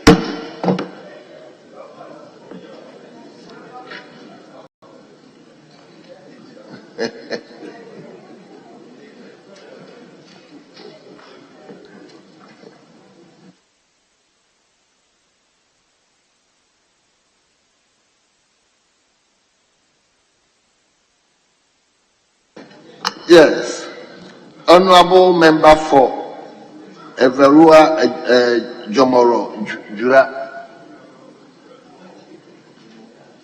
Honorable Kofi Akonku Nkwe. Yes, did I mention your name rightly? No, right, Honorable Speaker. Okay. The constituency is Evalue Ajomoro Jura. Right, Honorable Speaker, my name is Kofi Akun Noku. Kofi Akun what? Noku. Noku pronounced as in a U. Okay. N-O-K-O-E, but it's pronounced Noku. Very well, very well. Thank you. Let's hear you. The minister is now available to answer your question. Thank you, Honorable Speaker. I rise to ask the Minister for Fisheries and Aquaculture Development what the ministry is doing to address Ghana's second yellow warning from the European Union over illegal fishing. Thank you. Honorable Minister.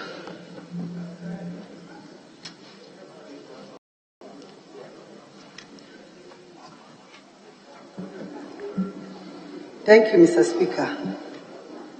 Mr. Speaker, Ghana was on the 2nd of June 2021 notified by the European Union of the possibility of being identified as a non-cooperating third-party state in fighting illegal, unreported, and unregulated fishing.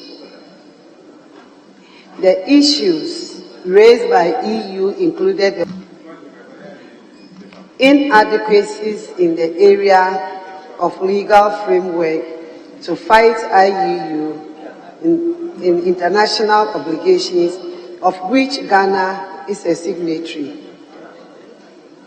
Illegal transshipment at sea of large quantities of undersized juvenile pelagic species between industrial trawl vessels and canoes in Ghanaian waters.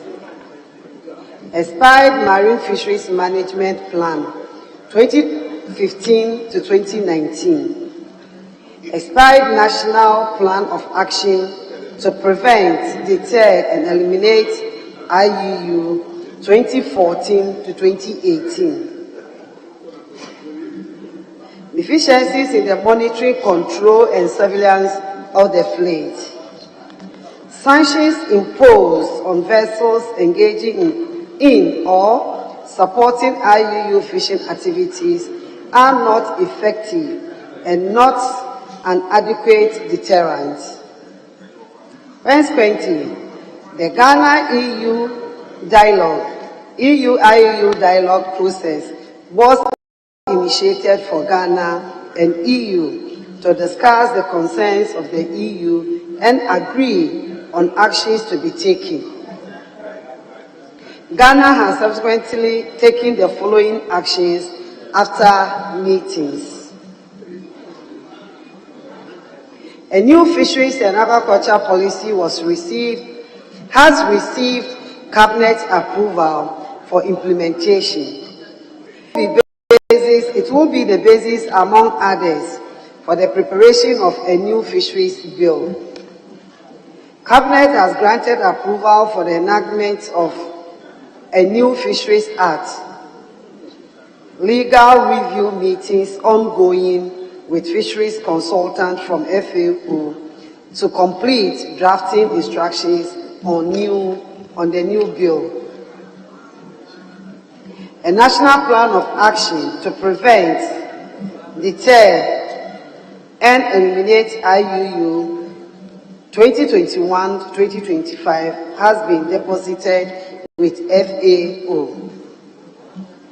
A new Marine Fisheries Management Plan 2022-2026 has been developed.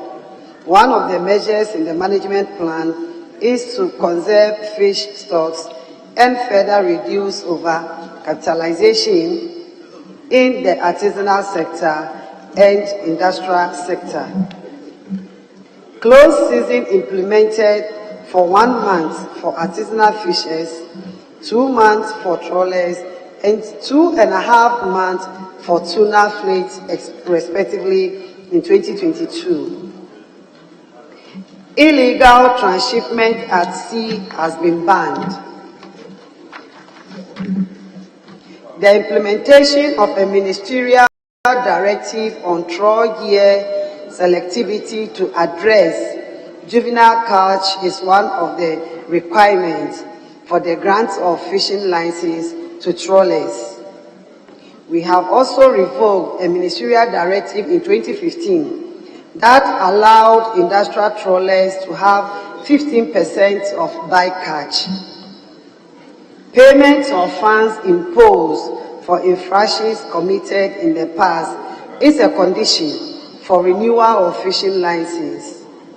Fines being paid by offenders. We have intensified port inspection of vessels before and after sea trips. Ghana has instituted continuous training for fisheries inspectors and observers to conduct thorough inspection at ports and at sea to enhance monitoring, control, and surveillance operations. The vessel monitoring system and automatic identification system have been reactivated to aid in the monitoring of industrial and tuna vessels. The ministry has initiated the processes to procure 4 patrol boats to strengthen law enforcement at sea. 1 research vessel will also be procured for science and data collection and sustainable fisheries management. We are collaborating with the Fisheries Committee for the West African Gulf of Guinea, FCWC, on Regional Observer Program and Joint Patrol Operations. Mr. Speaker, Ghana is still cooperating with the European Union through the established dialogue on the various measures being undertaken to get the EU to lift the yellow card since the last visit in June 2022. Thank you. Thank you very much. Honourable Member, I hope you are satisfied. Right, Honourable Speaker. Are you not satisfied with the answer? I'm not convinced to an extent, actually. Right, Honourable Speaker, I wish to bring to the notice of the Minister that fishing along the coast in places like Axim means everything to the people. And that with all these plans as professed by her, the ban is still in place. So how long will we have to wait for us to push to ensure that this ban is lifted, as it would bring confidence in the sector? So can she give us a timeline where at least this ban will be over? Thank you, Right Honourable Speaker. Minister, did you get the question?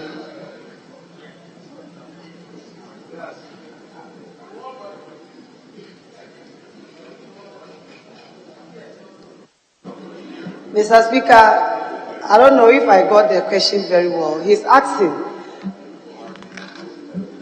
when can the yellow card be lifted? Am I right? And the card doesn't stop the fishers from fishing, Mr. Speaker. The fishermen are still doing their fishing activities as expected without any restriction. The only thing is for them to stop the illegal activities, which we are working on. Thank you. Very well. We now move to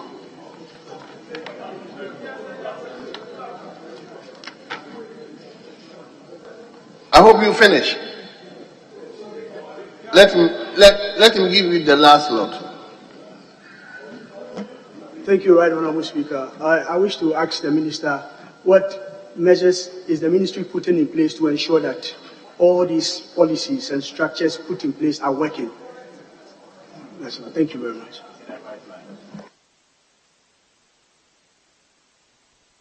Honourable Minister, just respond to him.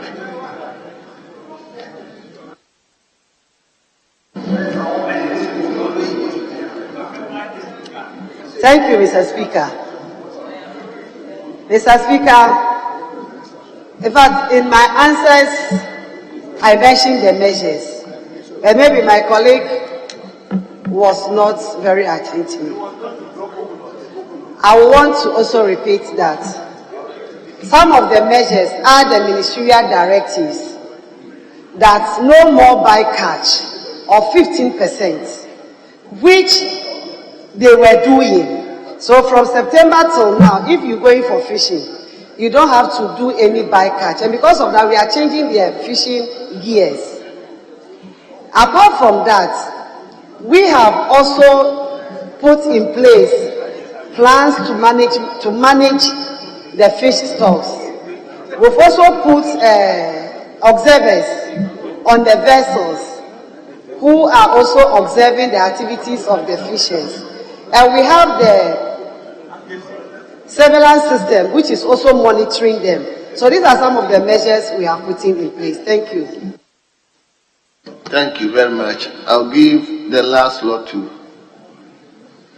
But Honourable Hujotu, your constituency is not along the sea.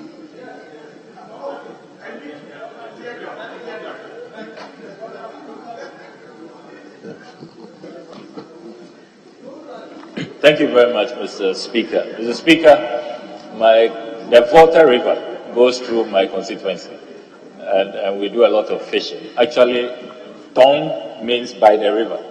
Yes.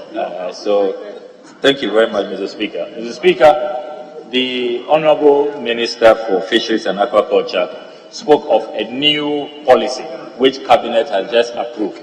I want to find out if the Honorable Minister can share that with us as members of Parliament, so we can all help her to monitor and to ensure that the policy is implemented successfully. So, are you able to make copies of the new policy to members of Parliament? That's my question. Thank you, Mr. Speaker. No, Honorable Minister, I think you find time and let members have copies of the new policies, right? So you don't need to answer. Just take time to fetch members with some of the copies of the new policies. Minister, I hope you are going to let us have copies. Very well. So on that note, we will thank the Minister very much for attending upon the House to answer urgent questions from members. Honorable Minister, we thank you and you are hereby discharged.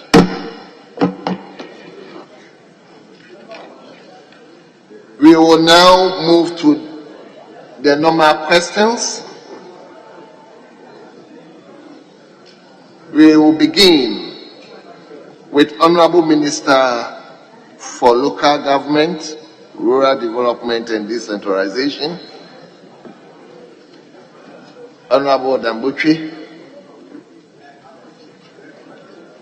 and we will ask a member for Okaikwe South. A member for Okaikwe South, Ms. Dakwa Newman, to ask the Minister her question. Thank you, Mr. Speaker. I rise to ask the Minister for Local Government, Decentralization and Rural Development what mechanisms the Ministry is putting in place to address the issue of houses constructed in waterways, which has resulted in serious flooding in many areas, especially around the Niamon Street in Okaikwe South constituency. Thank you, Mr. Speaker. Respectfully, Honorable Minister.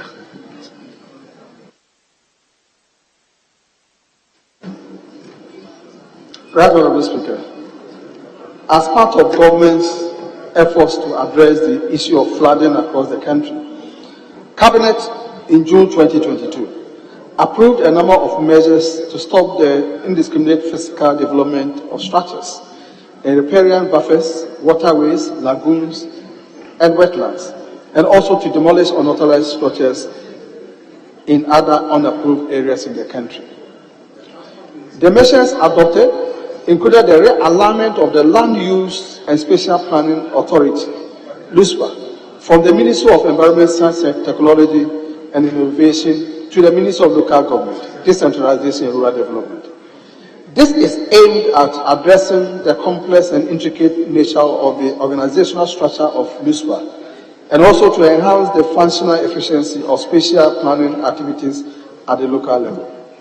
Mr. Speaker, the Ministry has begun engagement with all fiscal planners and staff of West departments, commencing with Metropolitan, Municipal and District Accra region, and the Regional Community Council to discuss issues related to spatial planning with regard to flooding and erection of unauthorized structures, the challenges faced and steps that need to be taken to mitigate flooding in the region. In view of this, Honorable Speaker, you will note that some assemblies across the country in the greater Kumasi and Greater Accra areas have taken steps to demolish buildings in waterways. In addition, the Ministry has issued strong directives and guidelines to the NMDAs on spatial planning and management practices as stipulated in the Land Use and Spatial Planning Act 2016, Act 925, and the Land Use and Spatial Planning Regulations 2019, LI 2384, the Local Governance Act 2016, Act 936, and Land Act 2020, Act 1036, and the National Building Regulations 1996, LI 1630.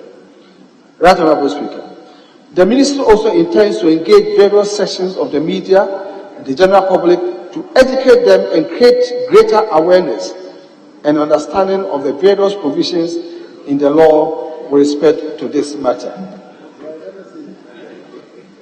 The Ministry has cautioned all public officials that the ministry will not hesitate to apply sanctions to all persons who fail to adhere to the land use and spatial planning laws. The ministry also intends to work closely with all institutions to ensure better coordination and collaboration of efforts to address these challenges that cut across various institutions.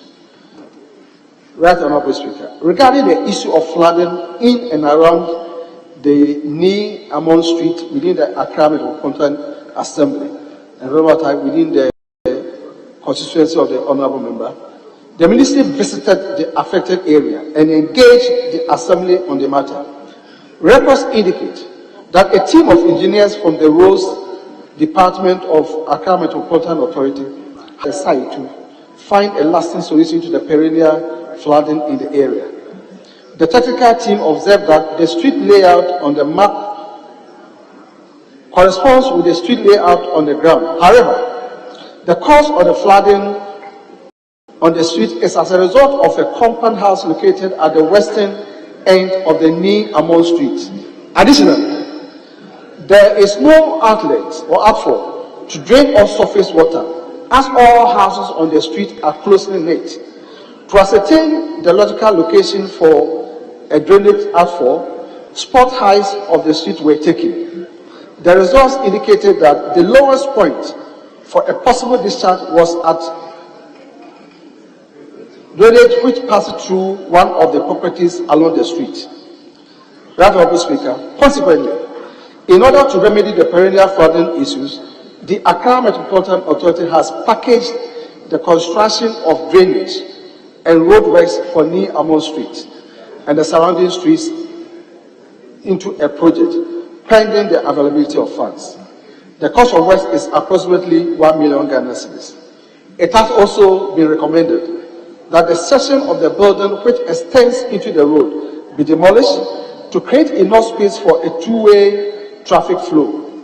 Additionally, the property owner whose building is situated at the lowest point of the Ni Amon Street has agreed to the construction of the outfall of the drains through their property. But the Assembly is currently financially constrained to execute that. The said drain will be reinforced and covered in order to not to cause any inconveniences to the community members. Thank you, Mr. Speaker. Thank you very much. Yes. Honorable Newman, is there any supplementary question you want to? No, Mr. Speaker, no. Thank you, Mr. Speaker. Very well. According to her, there's no other supplementary question. He's fully satisfied with the answer. Yes. Offer, let's hear you. Thank you, Mr. Speaker. Mr. Speaker, in the answer of the minister, he indicates that in June 2022, Cabinet approved some measures, including the demolition of unauthorized structures. Can the minister tell this House some of the areas the Cabinet approved for demolition to take place? Thank you very much. Former Minister for Local Government. Now, ask a question. Honourable Minister, your predecessor is asking questions. Yes, Leader. Honourable Speaker, the answer is clear. A number of measures to stop the indiscriminate fiscal development of structures in riparian buffer waterways and all. Yes, when these measures are adopted, it gives instructions to the Ministry of Local Government and LUSPA. Main reason is that LUSPA, which used to be on the environment, is now on the local government. I will be surprised that my honourable colleague believes or even thinks that Cabinet will go ahead to pinpoint areas throughout the whole Ghana where such action should be taken. Obviously, a broad framework of policy will be given, and for the ministry and assemblies to go to the details and implement them. Thank you, Mr. Speaker. Yes, Honorable Abraham. I'm grateful, Mr. Speaker. Mr. Speaker, the Honorable Minister for Local Government indicates in the last paragraph of his response that there has to be a demolition. He says, if I can quote verbatim, it has also been recommended that a section of the building which extends into the road be demolished to create another space for the two-way traffic flow. Additionally, the property owner whose building is situated at the lowest point of the Ni Amon Street has agreed to the construction of the outfall of the drains through his or her property, but the Assembly is currently financially constrained to execute that. My question is, this demolition that has been recommended, what is the position of the ministry, and will it come at any cost? You said that the owner has agreed. Is there going to be compensation paid, or there is no compensation? For that matter, taxpayers will not be saddled with any consequential financial burden? That's my question, Mr. Speaker. Yes, Honorable Minister. Right, Honorable Speaker. I think we are talking of two different properties here. There's one which extends into the road, and then there is the other one where the outfall of the drains will pass through the property. So there are two different ones. The one where it passes through the property is like you do a drainage where you cover it, so that even though it passes through the property, it will not affect the property. That certainly should be at the full cost to be borne by the Ministry or the Assembly. But by the laws of the Local Governance Act and then the Land Use and Fisheries Act, if you actually build in an area where you are not supposed to, in actual fact, you are supposed to be charged with the cost of demolition. That is the state of the law. Thank you. Very well. Honorable Minister, on behalf of the House, I would like to thank you for attending upon the House to answer questions from members. We are grateful to you, and you are hereby discharged.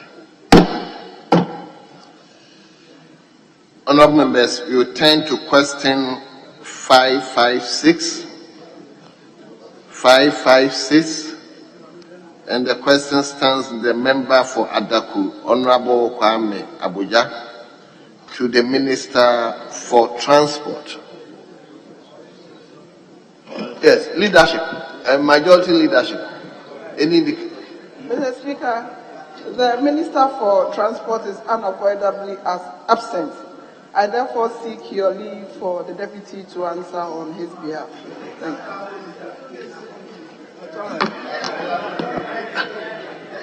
Honorable Available Leader, it appears I saw the Minister, substantive Minister, in the chamber this morning. Yeah, he's traveled. He just traveled. So, if we say it's unavoidably... Yeah, he had to travel at 12. He was here this morning. Well, the unavailability kind of thing oscillates. So, if the president was available yesterday, it's possible that this morning, so that really is the sense of it. You know, that's how it oscillates, it vacillates. So this morning they were here, they vanished because of the urgency of it. Yes, minority leader. Mr. Speaker, actually, the minister was here. He thought the questions would be taken in the morning, but other exigencies of time has taken him outside. So the deputy minister is here. Answer the question. The deputy minister is where, please? Honorable deputy minister, you may answer the following questions. So many questions. So you begin from Adaku. Adaku. Yes. Yeah, thank you, Mr. Speaker. Mr. Speaker, the honorable member is in a committee meeting now. And he has asked me to ask the question on his behalf. Yes, let's hear you. Honorable Speaker, I rise to ask the Minister for Transport. 4 steps have been taken to develop an aviation training school for pilots, engineers, and and cabin crew at the completed whole airport as promised in the 2019 budget statement and economic policy of the government? Thank you, Mr. Speaker. Yes. Honorable Deputy Minister. Thank you, Mr. Speaker. The Speaker, as it was rightly stated in the 2019 budget statement and economic policy of the government, the Ghana Airport Company Limited actually commenced engagement to partner with both public and private institutions on aviation training school, including the Air Force, Africa World Airlines, as well as a South African investor. Unfortunately, due to the COVID-19 pandemic, we could not proceed with the processes. Mr. Speaker, I'm happy to report that the Ghana Airport Company Limited has again initiated process of securing a strategic partner in discussions of force and other private sector partners for the establishment of an aviation training school for pilots, engineers, and cabin crew. Mr. Speaker, the whole airport has therefore been identified for the above purpose as stated in the 2019 budget statement and economic policy of the government. Thank you very much, Mr. Speaker. Yes. Thank you, Mr. Speaker. I want to thank the Minister for the answer, but to find out from him where the negotiations have reached so far and how soon will this program take off. Thank you. Yes. Honorable Minister. Thank you very much. Mr. Speaker, the Ghana Airport Company Limited has received proposals from different agencies. And as it is with some of these public procurement processes, they have to go through a certain procedure. One cannot be too sure about when the process will terminate. But I believe very strongly, now that the aviation industry is picking up and then the numbers are rising, the interest in the sector will definitely rise, and I believe very soon we'll be reaching a conclusion. Financial decision points, I believe very strongly. I cannot be very specific about the dates because it's a whole process. Thank you very much, Speaker.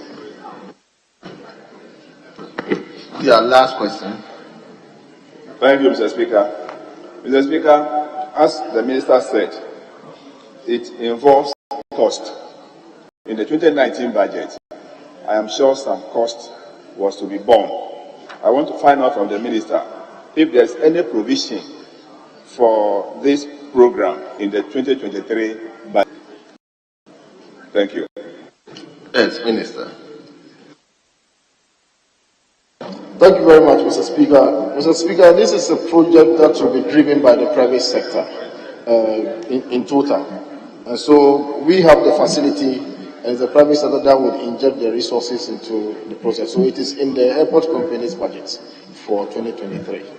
Thank you very much, Mr. Speaker. Well. We move to question 837. 837. And it stands in the name of a member for Pro East. Pro East. Honorable Dr. Kwabradonko.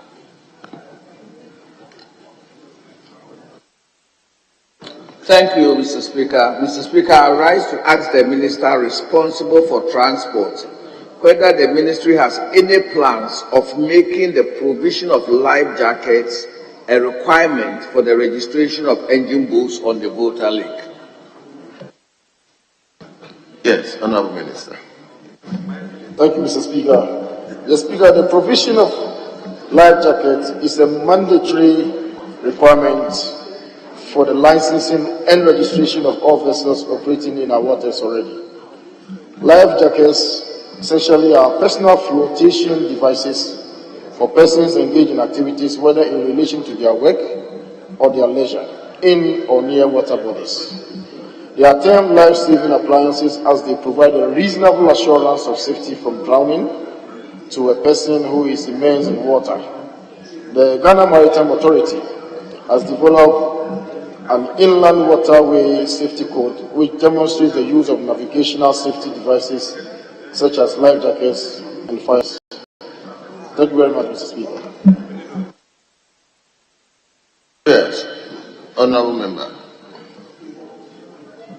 Mr. Speaker, if the minister is saying the provision of life jackets is a mandatory requirement for the registration of engine boats, would the minister confirm to this House whether this mandatory requirement is being implemented?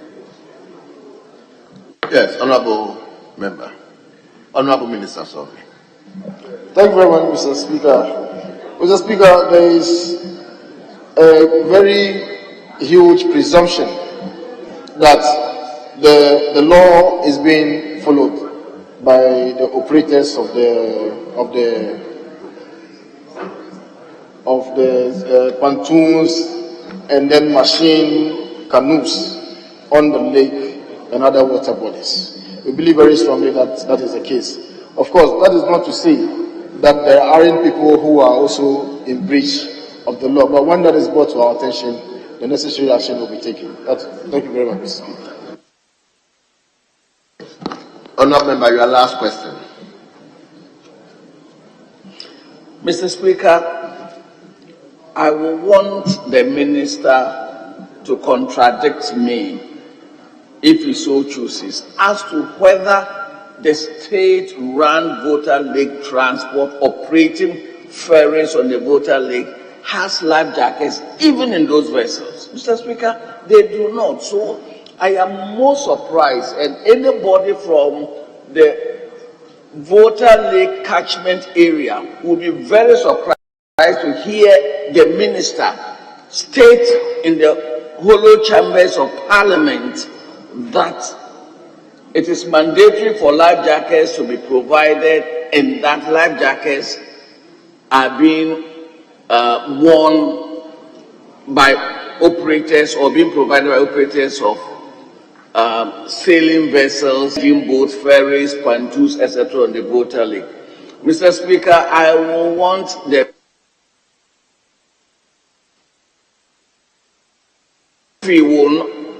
if he will not, I will want him to go back and come and report accurately to this House. I want to state categorically that life jackets are not being worn. They are not being provided even by the state's own agency. So, Mr. Speaker, I want the minister to tell me whether he still stands by his answer. No. Anyway, Minister. Thank you very much, Speaker. I believe that the honorable member is giving us some indication that there's something illegal that is going on. And we'll take a cue from that and hopefully be able to give him additional information when the time comes. Thank you very much, Speaker. Very well. Yes, Sabdai, let me give you one answer. Speaker, thank you very much. Speaker, this year, in my constituency alone, bordering on with our Franklin Snow, we've experienced about 6 lake disasters, and people perish because of non-availability of life jackets on the boats at the time of the accident. And I've looked at the provision that you reference in the answer, but the problem is that we didn't give a number as to the minimum requirement of life jackets a prospective boat owner who wants to register should declare or provide before the registration. We merely said that life jackets should be part of the registration process. We didn't give a number. So I want to find out from the Honorable Minister if by policy directive it could give a minimum number to be for boat owners. It is so critical that if you say life jackets, if the person has only one in an 80 capacity boat, he meets the requirement, but it will serve the purpose for which you want the life jackets to be on the boat. So life jackets are very, very material to travel and life on the lake now. So I want to find out from him if you consider indicating a number for these boat owners to have. Yes, Honorable Minister. Thank you very much, Mr. Speaker. I believe that every life matters. So when we say life jackets should be provided on the canoe, it means a life jacket for every passenger that is riding on the canoe. Because you cannot give maybe 3 or 4 life jackets for a canoe that has a carrying capacity of 20. In other words, you are saying 15 are expendables, and you can only save the life of 5. So every passenger is entitled to have, a life jacket when the person rides on the vessel. Thank you very much, Speaker. Thank you very much. We turn to question 1100. Question 1100. And the question stands in the member for Karachi East, Honorable Wisdom Gitsu. Thank you, Mr. Honorable, Speaker. let's hear you. Thank you. I rise to ask the Minister for Transport. What immediate plans the ministry has to develop an airport in Namai, the Oti regional capital, to open up the region for trade and tourism? Thank you, Mr. Speaker. Yes, Honorable Minister. Thank you very much. Mr. Speaker, the government policy is to have at least 1 airport in each region. We currently have airports in 5 regions. Greater Accra, we have the Kotoka International Airport. Ashanti, we have the Kumasi Airport. Northern, the Tamale Airport. Bono, the Sunyani Airport. And Upper West, the Wa Airport. The Takoradi Airport in the Western region is classified as military airports operated by the Ghana Air Force. The National Airport Systems Plan of 2014 was to guide the development of airports in the then 10 regions of Ghana. Now that the regions have increased to 16, the ministry is in the process of reviewing the plan to cover the new regions, and since Dambaye is in the new OT region, it will be considered in the review of the National Airport Systems Plan. Thank you very much, Mr. Speaker. Thank you very much. Yes, Honorable Wisdom Gidisu, any supplementary question? Thank you, Mr. Speaker. I want to thank the Minister for his vivid explanation. But want to find out from him, when will the ministry be done with the review process for that is the National Airport System Plan, of the plan for the OT region to also get their fair share of this, as other regions have also gotten the district. Thank you very much. Yes, Honorable Minister. Thank you very much. Mr. Speaker, the ministry is relying on the Ghana Airport Company Limited and the technical experts from that area. They haven't given us any indication as to time yet. As soon as they do, we will let you know. Thank you very much, Mr. Speaker. Thank you very much. Yes, Honorable Gidisu, may you take your second substantive question? Yeah. Thank you, Mr. Speaker. I'll give you the opportunity. He has other substantive questions. Okay. Honorable Gidisu, hold on. Let him give the senior man. Thank you, Mr. Speaker. Mr. Speaker, from the answer by the Minister, there are plans to develop airports throughout the country. I want to find out from the Honorable Minister, does it include the newly created regions, and for that matter, an airport for Sahihi also? Thank you, Mr. Speaker. Yes, Honorable Minister. Thank you very much, Mr. Speaker. And with your permission, I'll read some portions of the answer again. Now that the regions have increased to 16, the ministry is in the process of reviewing the plan to cover the new regions. And since Dambaye is in the new OT region, I think that if we take out Dambaye, you can put Sefiwi also, and that answers your question. Thank you very much, Mr. Speaker. Yes, Honorable Gidisu, may you take your second substantive question, please? Thank question you. 1270. 1270. Thank you, Mr. Speaker, for the opportunity to ask the Minister for Transport whether the ministry has any plans to supply motorcycles at subsidized prices to the youth in the crisis constituency. Thank you. Yes, Honorable Minister. Thank you, Mr. Speaker. Mr. Speaker, unfortunately, the ministry has no mandate to supply motorbikes at subsidized prices. Thank you very much, Mr. Speaker. Yes. Thank you, Mr. Speaker. Yes. Can the minister suggest to this House, the agencies or ministry responsible for this youth empowerment program? Thank you. Yes, Honorable Minister. Thank you very much, Mr. Speaker. Mr. Speaker, for us at the ministry, the first duty that we have imposed on ourselves is to look at our mandate. We have examined our mandate very thoroughly, and we have searched very far and near. We couldn't find any remote possibility of us engaging in this venture. And I'll be happy if the honorable colleague can redirect his question to the appropriate agency. Thank you very much, Mr. Speaker. Yes, Honorable Gidisu, you may take your third substantive question. Question 1271. 1271. Thank you, Mr. Speaker. I write to ask the Minister for Transport whether the ministry has any plans to supply life jackets to fisher folks and engine boat operators in the Kratchis constituency. Yes, Honorable Minister. Thank you, Speaker. Mr. Speaker, I wish to state that the Ministry of Transport does not supply life jackets to fisher folks and engine boat operators.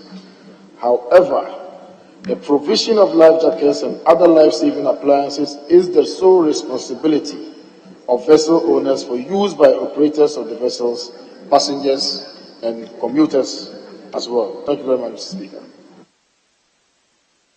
Yes, Honorable. So, thank you, Mr. Speaker. Yeah, in his answer, he said the ministry has no mandate. So, I want to know the intervention you make as a ministry to save lives on the river. As you just said, you have no mandate. What we think is falls directly under your ministry. Thank you, Mr. Speaker. Yes, Honorable Deputy Minister. Thank you very much, Mr. Speaker. So as a ministry, we give policy directions to the Ghana Maritime Authority, as by law established. And the Maritime Authority is the regulatory agency for operations in the inland waterways, as you have alluded to.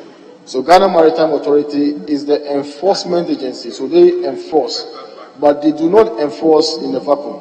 They enforce when they are seized with information. Mr. Speaker, decision-making is a function of information, so GMA will be able to assist if they are given the necessary information, and then they will be able to enforce the standards that they have put in operation along the inland waterways. Thank you very much, Mr. Speaker. Honorable, your last question. Thank you, Mr. Speaker. Mr. Speaker, we those from Oti region, Volta region, along the banks, we are so particular about this life jacket issue, simply because most of these tree stumps have been removed. Mr. Speaker, when they get accident, they find it difficult to even get hold to any anything that they can get hold of. That is a problem that they have. That is why we are so particular about this life jacket, to ensure that the ministry intervene in this process, because it's difficult. Most of these boat operators, they don't adhere strictly to most of these rules or guidance that we give them. That is why we are so far. So we should assure us and ensure that we also intervene into this and assure this house so that people on this list can also be saved. Thank you, Mr. Speaker. Yes, Honorable Minister. Thank you, Mr. Speaker. Mr. Speaker, the concerns raised by my colleague is very well acknowledged. Indeed, it is not just the people of the Oti region.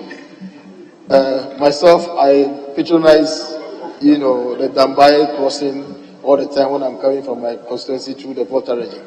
And then I also do the Makango Yeji as well. So any of us could find ourselves in that situation. So the concerns are very well noted, and then we will give policy directions to assist in that regard. Thank you very much, Mr. Speaker. Very well. So return to question 1274. Question 1274. It stands in the name of a member for Akan, Honorable Yao Gomado. Yes, Honorable Member. Yeah, thank you, Mr. Speaker, for the opportunity to ask Minister for Transport what plans the government has to pay the Regional Maritime University its shares of membership contribution due the university development project for 2020. Yes, Honorable Deputy Minister.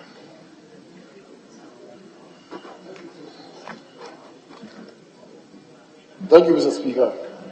The Regional Maritime University, RMU, is governed and managed by 5 member countries in West and Central Africa, namely Cameroon, The Gambia, Ghana, Liberia, and Sierra Leone. The university is principally run by financial contributions and fees paid by the students. Most of the infrastructure in the university was provided by the government of Ghana by virtue of being the host country. Mr. Speaker, it is instructive to inform this august House that since the university became a regional institution, Ghana has been the largest contributor of infrastructure and other amenities to date. Mr. Speaker, the ministry is in discussion with the appropriate authorities to pay Ghana's outstanding membership contribution to the Regional Maritime University by early 2023. Thank you very much, Mr. Speaker. Yes, Honorable Gomado. Yeah, Mr. Speaker, from the response of the minister is implying that these 4 other membership countries barely contribute anything significantly to the university in terms of infrastructure and other amenities. However, their nationals end up mostly occupying the top managerial position and eventually paying foreign exchange. Does your ministry have any plans to allow Ghana to solely govern and manage this university as it used to be, since the university has proven to be self-sufficient through the support from the government and internal generating funds generated? Thank you. Yes, Honorable Minister. Thank you very much. Mr. Speaker, so you are right when you say Ghana pays substantial amounts. Ghana actually pays 60%, and the remaining 40% is shared among the 4 countries, 11, 9, and then 10 apiece. So Ghana, apart from the contribution, we also provide the infrastructure. So it's a very good observation that you make, that in view of the fact that Ghana is paying the elephant share of the maintenance of the university, Ghana should as well just take over. We were there before, where it was Regional Maritime Academy, before we got involved with other countries, in line with the maritime organizations from West and Central Africa. So the Regional Maritime University is also a part of the superstructure of the maritime organization of West and Central Africa, and that's how come you find Cameroon inside there. It's an arrangement that is supposed to assist us to collaborate, share perspectives in the West Africa and then the Central African region. If the decision becomes necessary for us to take over the running of the university, then we have to come by way of legislation, as was done when we had other partners to support us. Thank you very much, Mr. Speaker. Very well. Honorable Gomado, you may take 1275 as a substantive question. Mr. Speaker, I have one supplementary question to ask with regards to that very question, if you could permit me to do. Take the substantive question you may ask as you move on. Okay, Mr. Speaker. If you are disorganized, ask your supplementary question. Let me do that. Thank you once again. Can the ministry give his assurance that the appropriate authorities will pay Ghana's outstanding membership contribution to the Regional Maritime University by early next year, as being specific on his answer? Yes, Honorable Minister.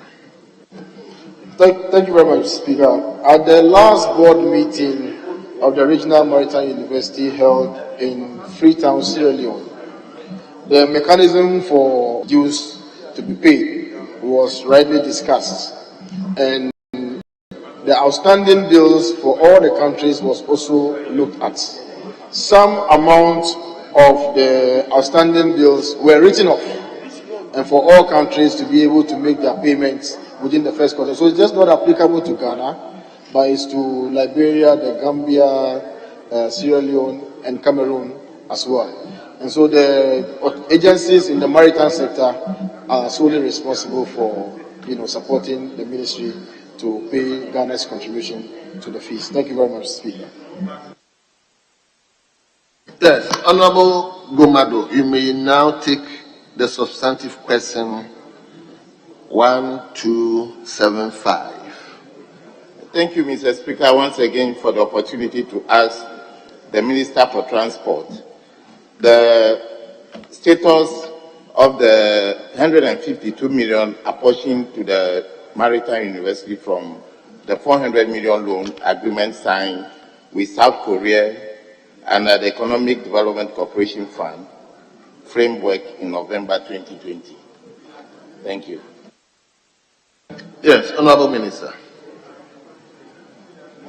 Thank you, Mr. Speaker. Mr. Speaker, the government of Ghana is seeking an amount of $146 million from the government of Korea through the Korea Exim Bank under the Economic Development Corporation (EDCF) to implement the modernization of the Regional Maritime University project, and not $152 million as stated in the question. The project scope involves the supply of a training vessel, infrastructure work, simulators, educational equipment, and training, among others. My ministry is currently working with the Ministry of Finance and the Korea Exim Bank on the EDCF loan application processes. The Ministry of Finance is currently waiting for the draft loan agreement for review and follow-up action. Thank you very much, Mr. Speaker. Yes, Honorable Member for Akan, any supplementary question? Yes, Mr. Speaker, I thank the Minister for his correction in the figure, even though it will interest him to know that last week I was in the said university and the figure of 152 million still holds. I would like to find out from the Minister if this money is a loan or a grant. Thank you. Yes, Honorable Deputy Minister. Thank you very much, Mr. Speaker. The last sentence of my answer, I would like to reiterate, if you permit me. The Ministry of Finance is currently waiting for the draft loan agreement for review and follow-up action. So it is a loan. Thank you very much, Mr. Speaker. Yes, Honorable. Thank you, Mr. Speaker. My final supplementary question to the Minister is to find out how long this loan application process is expected to take. May you take the question again? I want to find out from the Minister how long this loan application process is expected to take. Yes, Honorable Minister. Thank you very much, Mr. Speaker. Mr. Speaker, in September or so thereabouts, the officials of the Korea Exim Bank were in Ghana for an inception meeting on this particular facility. Now, the information that they take away, they have to go and process and then do their necessary due diligence before they revert to us. So we are entirely in their hands, and then when they revert, we'll take the necessary steps from there. Thank you very much, Mr. Speaker. Yes, Honorable Member. Mr. Speaker, thank you. I have no further question for the Minister. Very well. So we move to question 1401. Question 1401. Dr. Nyako, why have you today moved up? Why you shifted from your seat? Deputy Leader asked me. You are now a variable leader. Yes, please. Okay, ask your question.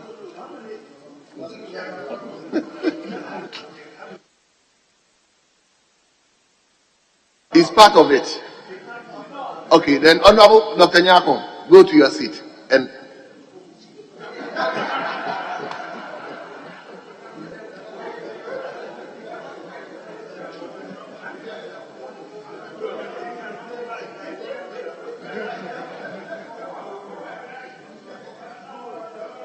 no, available leader, let him go and ask the question from his seat.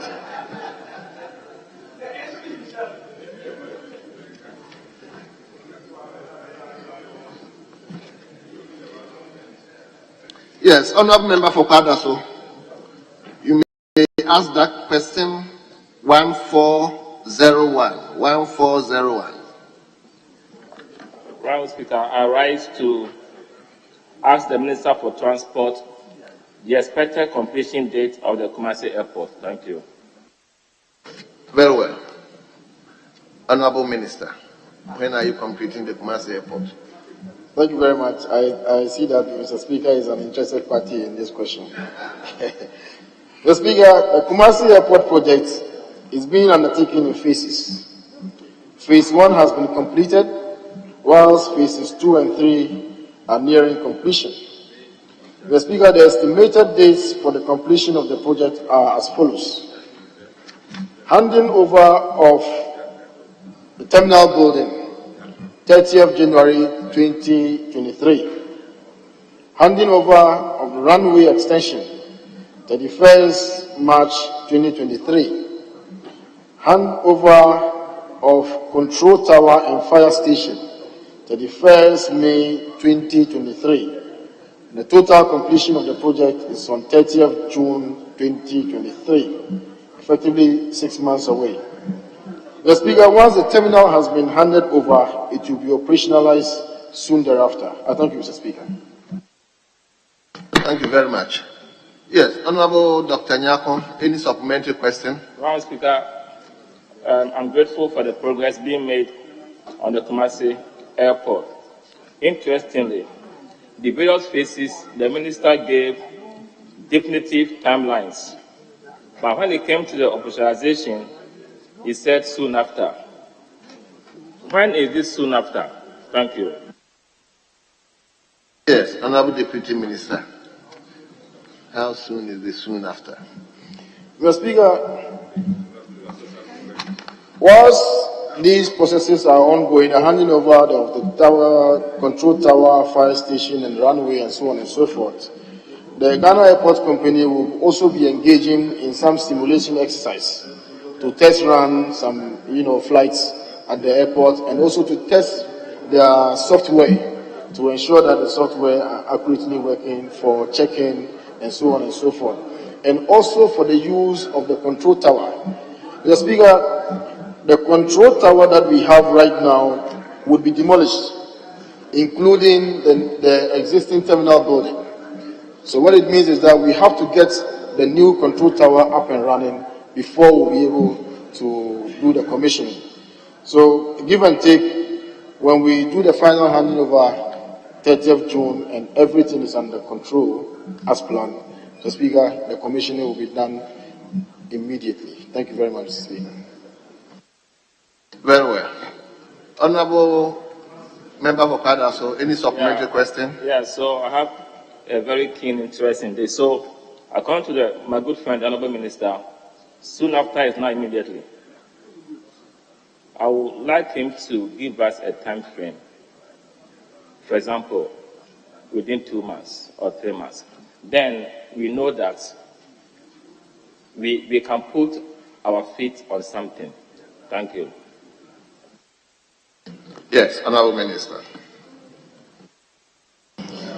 Mr. Speaker, I want to believe that operationalization here, my colleague wants us to limit it to commissioning or the use of the airport. If it is the use of the airport, by that time the airport will be in operation. So by operationalization, it's a procedure. So you start one flight and then you test run the equipment and see whether everything is under control, to see whether Ghana Meteorological Agency is having the necessary communication with aircrafts along that corridor, and to also see whether Ghana Civil Aviation Authority is able to find aircrafts and to be able to see the entire. Now the apron is going to be extended to the left of the terminal building. Now we need to be sure that all of these works are done before we'll be able to have it done completely.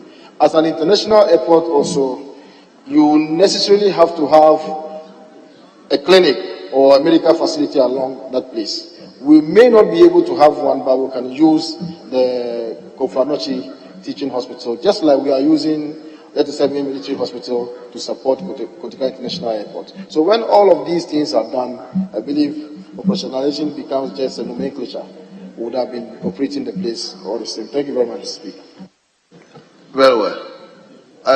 The owner of the question, I hope you exhausted your supplementary questions. Yes, please, I'm fine. Thank you. Very well.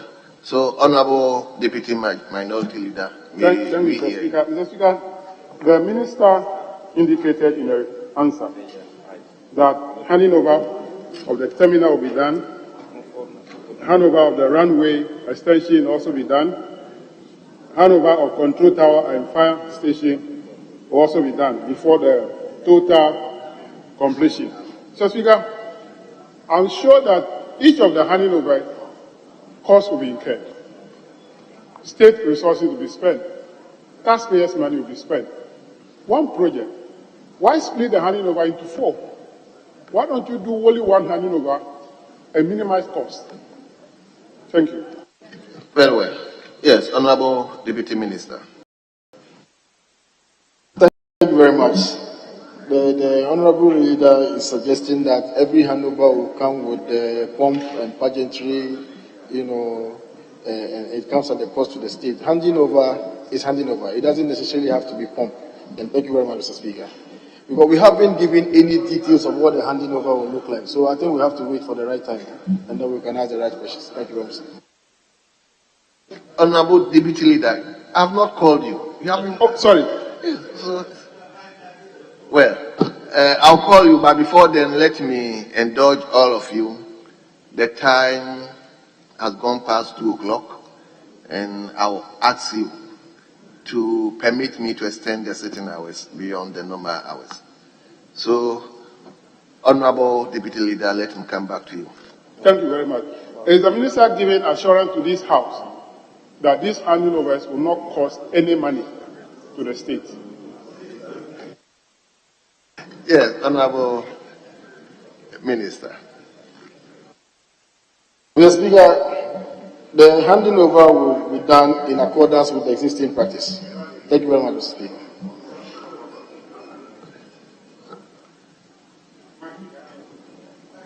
My question is, are you giving assurance to the House, for that matter, the people of Ghana, that the handing over will not cause any cost to the state? Because I said each of the 4 handing overs will come with a cost. Why don't you do only one handing over? And he says that it will not cost, it's just a handing over. I don't know whether it's the handing over of the key or whatever. Is it giving assurance to the House that the handing over will not cost any money? You will not spend any money? Please, it's important. Unless you don't want to save state money. Thank you very much, Mr. Speaker. Mr. Speaker, so there are 2 things here. Is it the handing over the pump that the leader is alluding to, or is expenditure on the part of the state? Now, some of these handing over, sometimes is the contractor who even take charge of the expenses relating to such handing over. So let's not second guess the process. Thank you, Mr. Speaker. Leader, I'm not giving you opportunity again to speak. Last one. I take it from the minister's answer that he's saying that the contractors will foot the bill of the handing over, the state will not spend money. That's what you just said. If that is not what you said, then answer my question. Is the state spending money for the handing over? Please answer.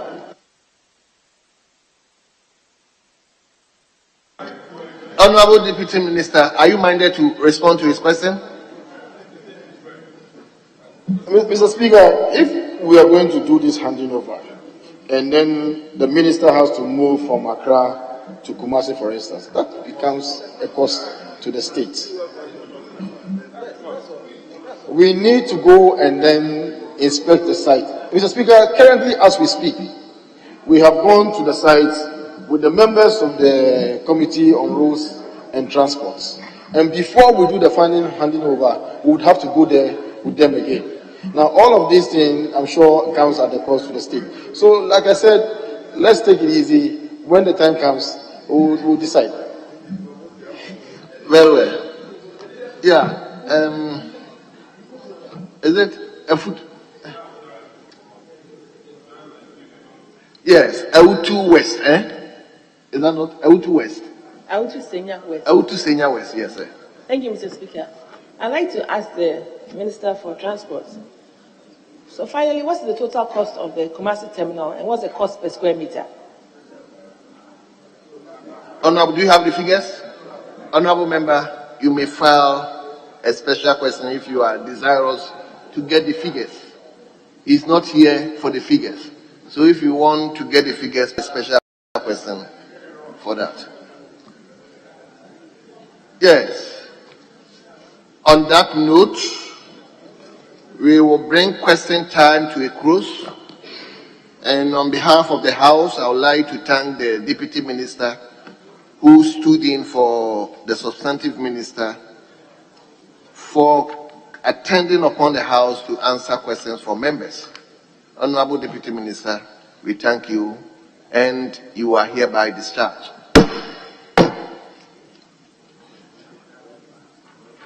Honorable members, I think you agree with me that I can take some rest and ask my boss to take the chair.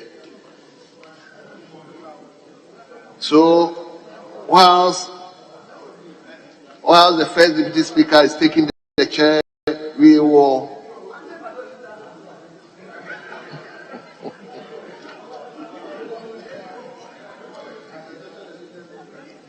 Actually, I thought when you said that you kind of thing, I thought you were bringing it to a close. I didn't realize that you were asking. We have other business to do. Say it again. We have other business to do. So you are not.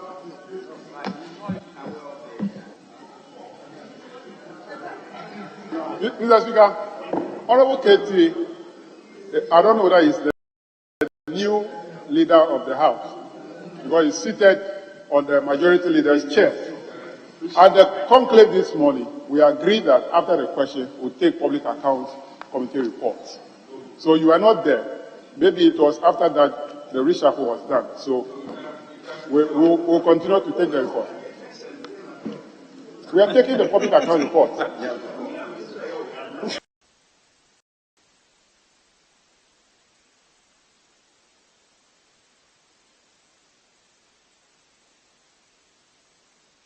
Yes, if I may be guided by the House. My understanding is that you can take motion number 9. I think that will just about be it. After that, OH. Yes, you may move your motion now. Thank you, Mr. Speaker. Mr. Speaker, I rise to move that this Honorable House adopt the report of the Public Accounts Committee on the report of the Auditor General on the management and utilization of District Assembly's Common Fund and other statutory funds for the year ended 31st December 2019. Mr. Speaker, I present your committee's report. Speaker, I'll read portions of the report and ask the Hansa capture the entire report for Common Fund as having been read. So, Speaker, this report was laid in the House on 21st June 2022 and referred to the Public Accounts Committee. The committee is very grateful to all the regional ministers and their representatives and the MMDC for their cooperation and support during the committee's public hearing. The purpose of this audit by the Auditor General was to express his opinion on the financial statement of the Metropolitan, Municipal and District Assemblies as to activities and expenditures were done in conformity with the existing public financial management regulations and guidelines that governs the general administration of the assemblies and the utilization of the Assembly's common fund. So, Speaker, the findings of the Auditor General relate to cash irregularities, procurement and stores irregularities, tax irregularities, and contract irregularities. Overall, the overall impact of the irregularity amounted to 124.8 million Ghana cedis, as compared to 120 million Ghana cedis in 2018. So, Speaker, the report disclosed that 14 assemblies disbursed more than 10% of their district assembly common fund allocation, amounting to 5.183 million Ghana cedis on administrative expenses, contrary to Part 1 of the 2019 guideline for the utilization of the district assembly common fund. The Auditor General recommended to the assemblies to refund the excess expenditure from their IGF account to the DACF account. However, it was uncovered during the committee hearing that all the assemblies have failed to comply with the recommendation of the Auditor General. The committee disclosed that most of the assemblies disbursed the funds to deal with emerging security issues in assembly, partly due to the failure on central government to provide seed money for the newly established assemblies, thereby compelling them to fund administrative expenses related to setting up of the basic security structures needed for the smooth takeoff of the assemblies. Additionally, many of the assembly also rely on the common fund to finance recurrent expenditure due to poor IGF performance in their districts. The names of the districts are captured on page 9 of the report. The committee urges the assemblies to ensure strict compliance with the guidelines on the utilization of the common fund. The committee again recommends that the assemblies involved should reimburse the DACF with 50% of the subsequent administrative expenditure allocation from the common fund until the excess expenditure is refunded. The committee further urges the Ministry of Local Government. The committee further urges the Ministry of Local Government, Rural Development and Decentralization to reimburse all the newly created DACF to finance the administrative expenses.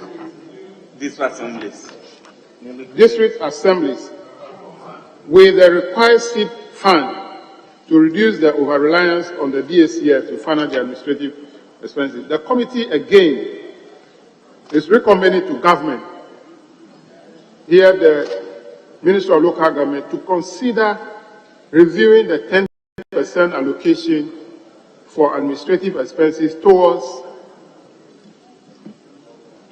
administrative expenses to review it upwards to 20%. This is our conclusion.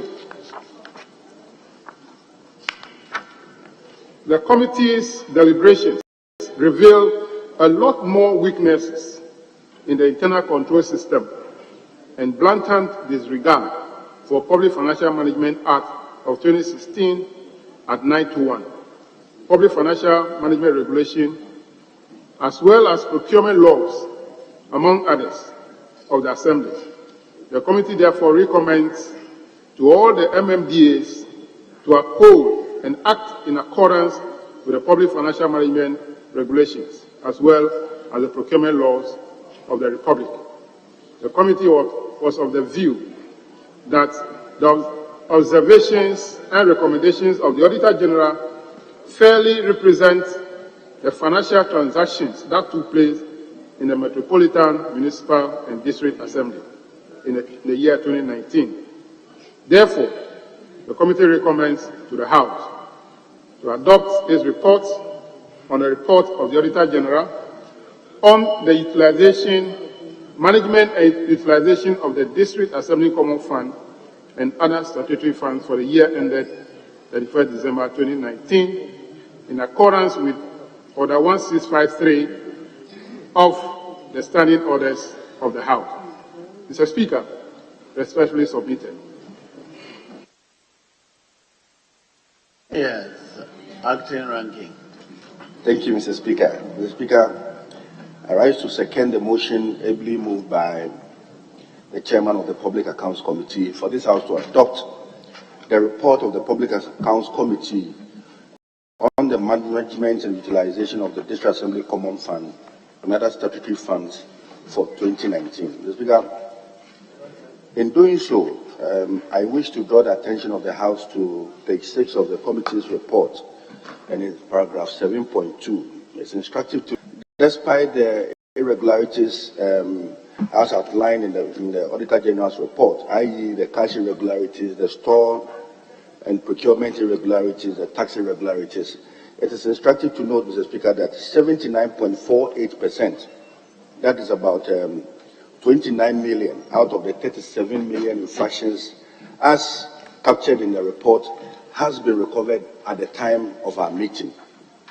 We urge the various assemblies to ensure that we near either 90 or even 100% of recovery for these infractions. Mr. Speaker, if you are to look at page 8.2, you realize that there's been overutilization of the District Assembly Common Fund on administrative expenses. Mr. Speaker, clearly you would see that most of these assemblies disburse the funds to deal with emerging security issues in the district, partly due to the failure of central government to provide seed money for the newly established assemblies, thereby compelling them to fall on the District Assembly Common Fund. Mr. Speaker, I think it's about time that we seek clarity on this matter, that the Ministry of Local Government and the Ministry of Interior must come very clear on this matter. We want to find out if it is the duty of the assemblies to provide for these security services, especially in times of emergency, so that these infractions do not find itself in the committee's report. Mr. Speaker, if you are to go to paragraph 8.9 on page 14, it borders on abandoned and delayed projects, which amounts to some 50 plus Ghana cedis. Mr. Speaker, you realize that most of the assemblies have taken steps to continue the abandoned projects, but there are some more that needs attention. For instance, if you are to look at Esunafu North, you realize that 5 of these abandoned projects are currently ongoing, 2 have been terminated and re-awarded, and 10 of these projects remain abandoned. Mr. Speaker, on our side, we feel that the Ministry of Local Government must urge these district assemblies to either terminate such contracts and re-award them so that we see the completion and utilization of these projects so that it does not cause financial loss to the states. With these few words, Mr. Speaker, I second the motion ably moved by my chairman. Thank you very much. Members, the motion has been moved and seconded. All in favor of the House adopting the report, say aye. All against, say no. The ayes have it. The motion is adopted. The report of the Public Accounts Committee on the Auditor General on the management and utilization of the District Assembly's Common Fund is hereby adopted.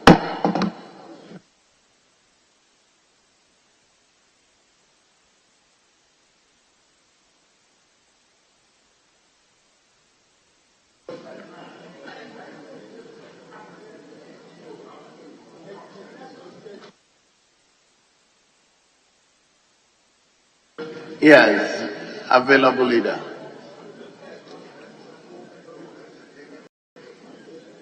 Very well. Motion number 10. Thank you very much, Mr. Speaker. Mr. Speaker, I'm grateful because we should be able to clear all my report before the estimates start coming, so that I don't struggle with them. So I'm grateful. Mr. Speaker, I rise to move that this Honorable House adopt the report of the Public Accounts Committee on the report of the Auditor General on the Public Accounts of Ghana pre-university educational institutions for the financial year ended 31st December 2019. Mr. Speaker, I present your committee's report again. Hence, I should capture the entire report as having been read, whilst I read some few portions. Mr. Speaker, the purpose of the audit undertaken by the Auditor General was done in accordance with Article 187 of the Constitution of the Republic of Ghana.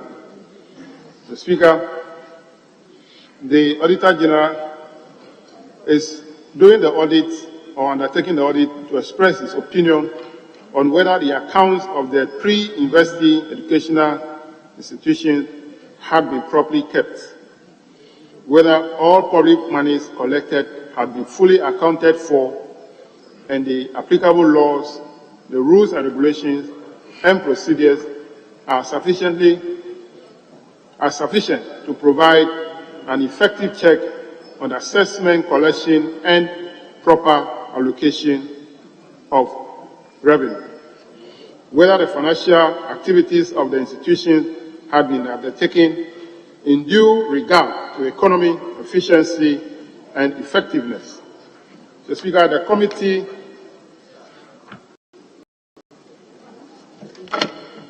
realized that the findings of the Auditor General mainly centered on irregularity in relation to cash procurement, tax, and contracts. And the total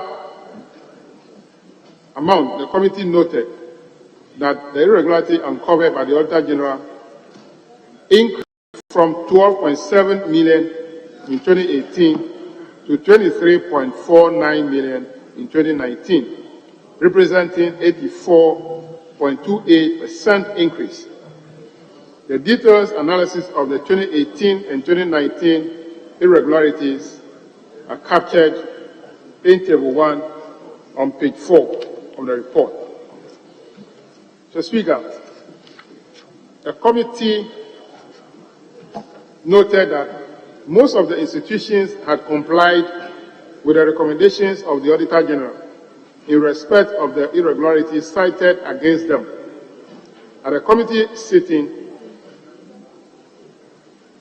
time of the committee sitting, affected institutions had either regularized the transactions or refunded monies spent without due regard to laid down regulations. A total amount of 18.147 million or 77.60% out of the total infraction of 23.385 million was resolved, leaving a balance of 5.237 million or 22.40% unresolved. It is worth to note that many of the irregularities were resolved after the institutions concerned were summoned before the Public Accounts Committee, and the details of the status of 2019 irregularities is captured on page 7 of the report. There were unresolved irregularities which the committee observed and appropriate recommendations from page 7 to page 2024. Conclusion. The committee observed a lot of weaknesses in the internal control system in the school's administrations and a continuous blatant disregard for Public Financial Management Act. The committee therefore recommends to all pre-tertiary educational institutions to uphold and act in accordance with the Public Financial Management Regulations, as well as the procurement laws of the Republic of Ghana. The committee again recommends to the Ministry of Education to intensify its monitoring activities to ensure that management of the institutions cited by the Auditor General fully implements all the recommendations in the committee's report and submit status report to the committee in accordance with Section 86 of the Public Financial Management Act of Public Financial Management Act of 2016 at 921. The committee was of the considered view that the observations and recommendations of the Auditor General fairly represented the financial transactions that took place in the pre-university educational institutions in the 2019 financial year. The committee therefore recommends to the House to adopt its report in accordance with Order 1653 of the Standing Orders of the House. Respectfully submitted, Mr. Speaker. Yeah, acting ranking. Thank you, Mr. Speaker. Mr. Speaker, can the motion as moved by the Chairman of the Public Accounts Committee for this House to adopt the public accounts of Ghana pre-university educational institutions for the financial year ended 2019, December 31st. Mr. Speaker, without wasting much time, I want to draw the attention of the House to paragraph 8.2 on page 8, which talks about college revenue collected by YOCO. Mr. Speaker, we noticed that YOCO failed to refund an amount of 8,645 Ghana cedis, an amount they recovered from some staff of the Ola Training College of Education in contravention of the Regulation 46 of the Public Financial Management Regulations. Mr. Speaker, the Auditor General recommended the recovery of the amount from YOCO and pay same to the college's account. But at the time of our meeting, we realized that YOCO has failed to refund these monies to these institutions that need this money to run some administrative duties at their end. Mr. Speaker, well, I think my chairman has said it all, and I second the motion as moved. Thank you. All members, motion moved and seconded. Yes, Honorable Member for Ho Central. Mr. Speaker, I'm interested in the portion in 7.1 overstatement, where the committee noted that the total value of irregularities in the report was overstated by 107,171.82 Ghana cedis. This brings the total infraction down to 23,385,286. The issue I want to draw attention to is why the overstatement? Who are the people who went to do the auditing? It brings to question the quality of staff that the Auditor General sends out. Because when an auditor goes to look at the records of institutions, they are expected to be as accurate as possible. In fact, the motto of the Institute of Chartered Accountants is accuracy and integrity. Now, when they make reports and state huge figures as being areas of infraction, see, the problem is that the public thinks that so much has been stolen or misapplied. So if that impression is given by the people who go to audit these institutions, can overstate the infractions, it means that we are giving wrong information to the general public. So I would just urge that the Auditor General should say who can do the proper auditing job and give accurate reports, so that we from outside will not be complaining of the huge losses that they turn out in their reports. It's giving bad name to our institutions. I think the PAC will do this when they next meet the Auditor General's team about the work that they do.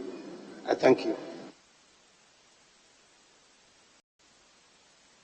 Other members, at the conclusion of the debate, the question is all in favor of the motion. Say aye. All against, say no.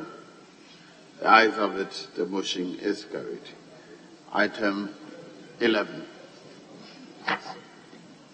Thank you, Mr. Speaker. Mr. Speaker, I rise to move that this House adopt the report of the Public Accounts Committee on the report of the Auditor General on the public accounts of Ghana, technical universities and polytechnics for the period ended 31st December 2019.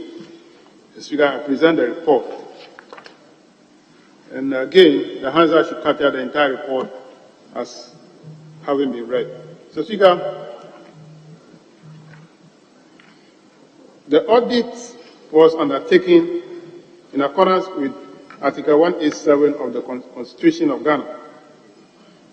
And the Constitution mandates the Auditor General to audit accounts of all public offices and report to Parliament.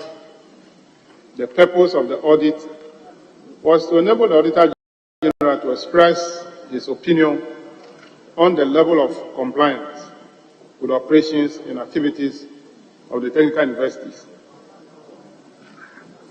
Mr. Speaker, significant Auditor General in the report related to tax, cash, outstanding loan and advances, payroll, procurement, store and contract irregularities. And in all, contract and outstanding loan debtors irregularities constituted 86.97% and 6.68% respectively, contributing to about 93.65% of the irregularities identified by the audit. And the summary of that is captured on page 3 of the report. Again, Mr. Speaker, there was error in the report that resulted in overstatement of a certain figure, which is supposed to be 45,355, was captured at 45,355,000. The Speaker, that resulted in some correction, that the actual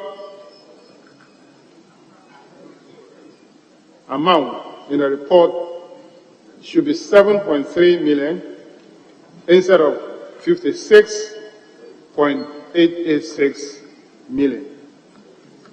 So we have done that correction. Now, the committee noted that more than half of the irregularities uncovered by the Auditor General had been addressed by the institutions prior to their appearance before the committee. At the time of the committee sitting, the affected technical universities and had either regularized their transactions or refunded monies with regard to the laid down regulations. It was noted, however, that many of the institutions resolved the irregularities after they were invited to appear before the committee.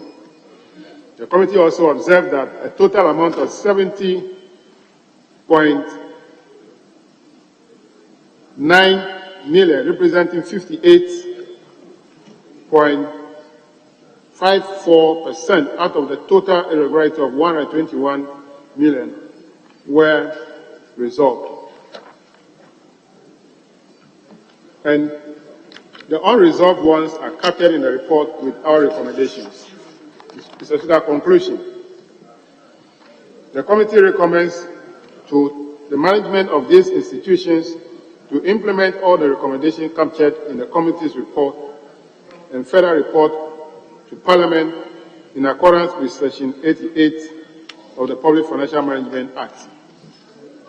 The committee, having thoroughly examined the report, recommend to the House to adopt its reports with the recommendations in accordance with Order 1653 of the Standing Orders of the House. Mr. Speaker, respectfully submitted.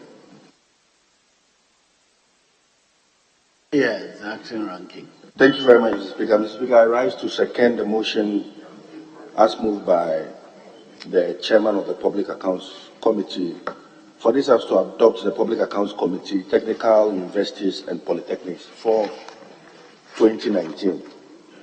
Mr. Speaker, in seconding the motion, I wish to draw the attention of the House to paragraph 8.12 on page 6 of the report, which talks about stored debt fund projects, which amount to some 4,118,658 56 Ghana cedis. Mr. Speaker, you realize in our report that for a particular project at Tamale Technical University, at the end of the report, it came to light that 5 debt fund projects, which are at the various stages of completion, for which a total amount of some 4 million, representing 72.9% of the total project cost, has been spent, remains abandoned, and it's of great worry.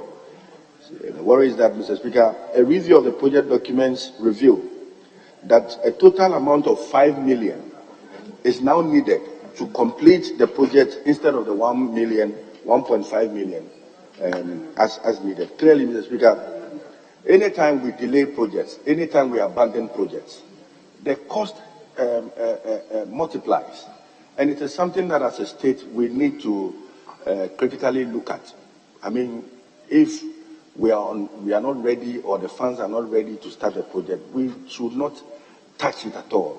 Because clearly this would amount to causing financial loss, especially when the contractors will be unwilling to complete the projects with the over 1.5 million as stated in the report. Mr. Speaker, if you look at paragraph 8.13,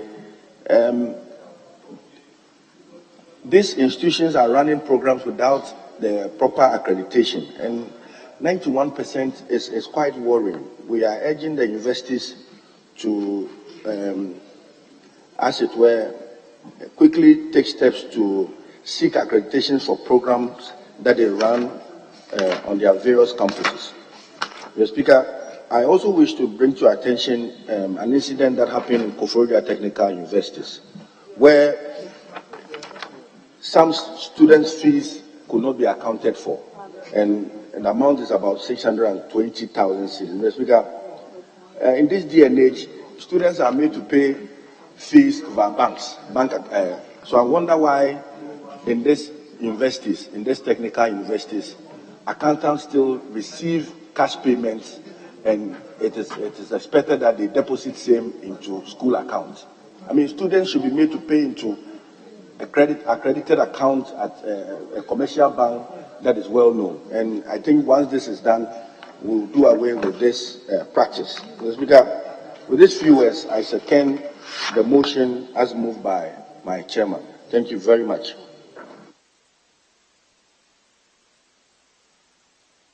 Yes, Honorable Member for Ho Central.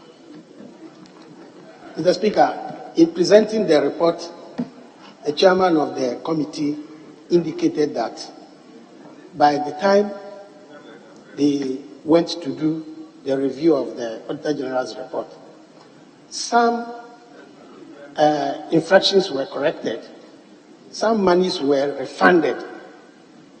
It means that in reality, when the Auditor General reports that they are seeing some infraction amounting to a certain amount, certain figure, the following year, they take steps to correct those and recover some of the monies.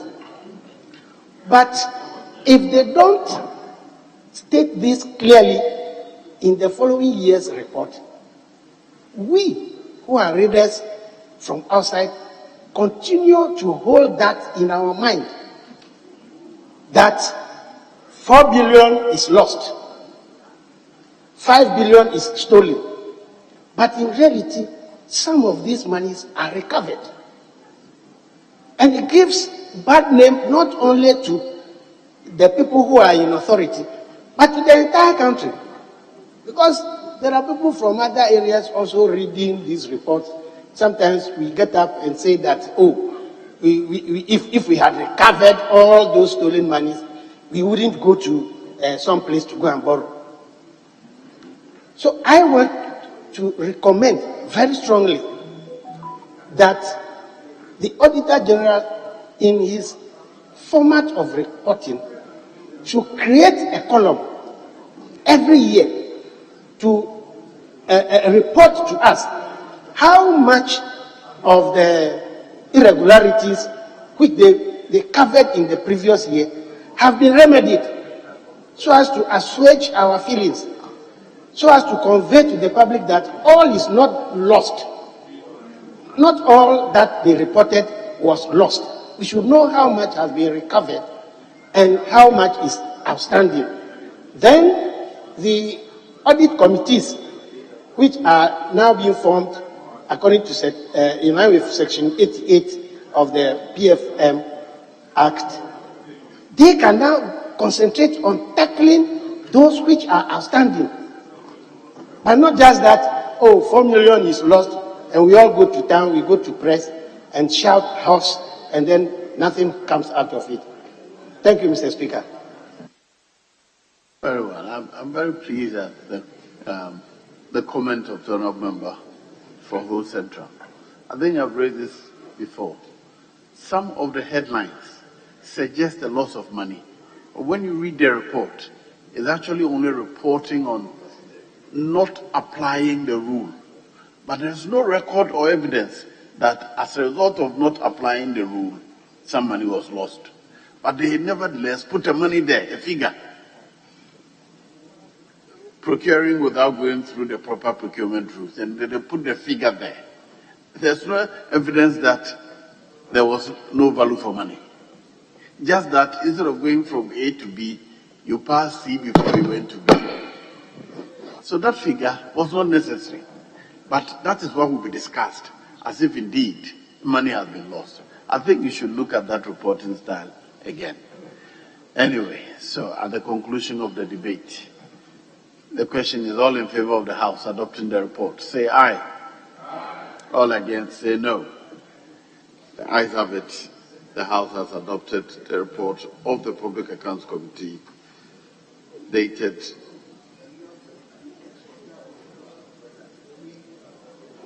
on the technical investees for the financial year ending 31st December 2019. Mr. Speaker, we are in your hands. Very well, honourable members. The House is adjourned till Thursday, December 8th, 2022, at 10 o'clock in the forenoon.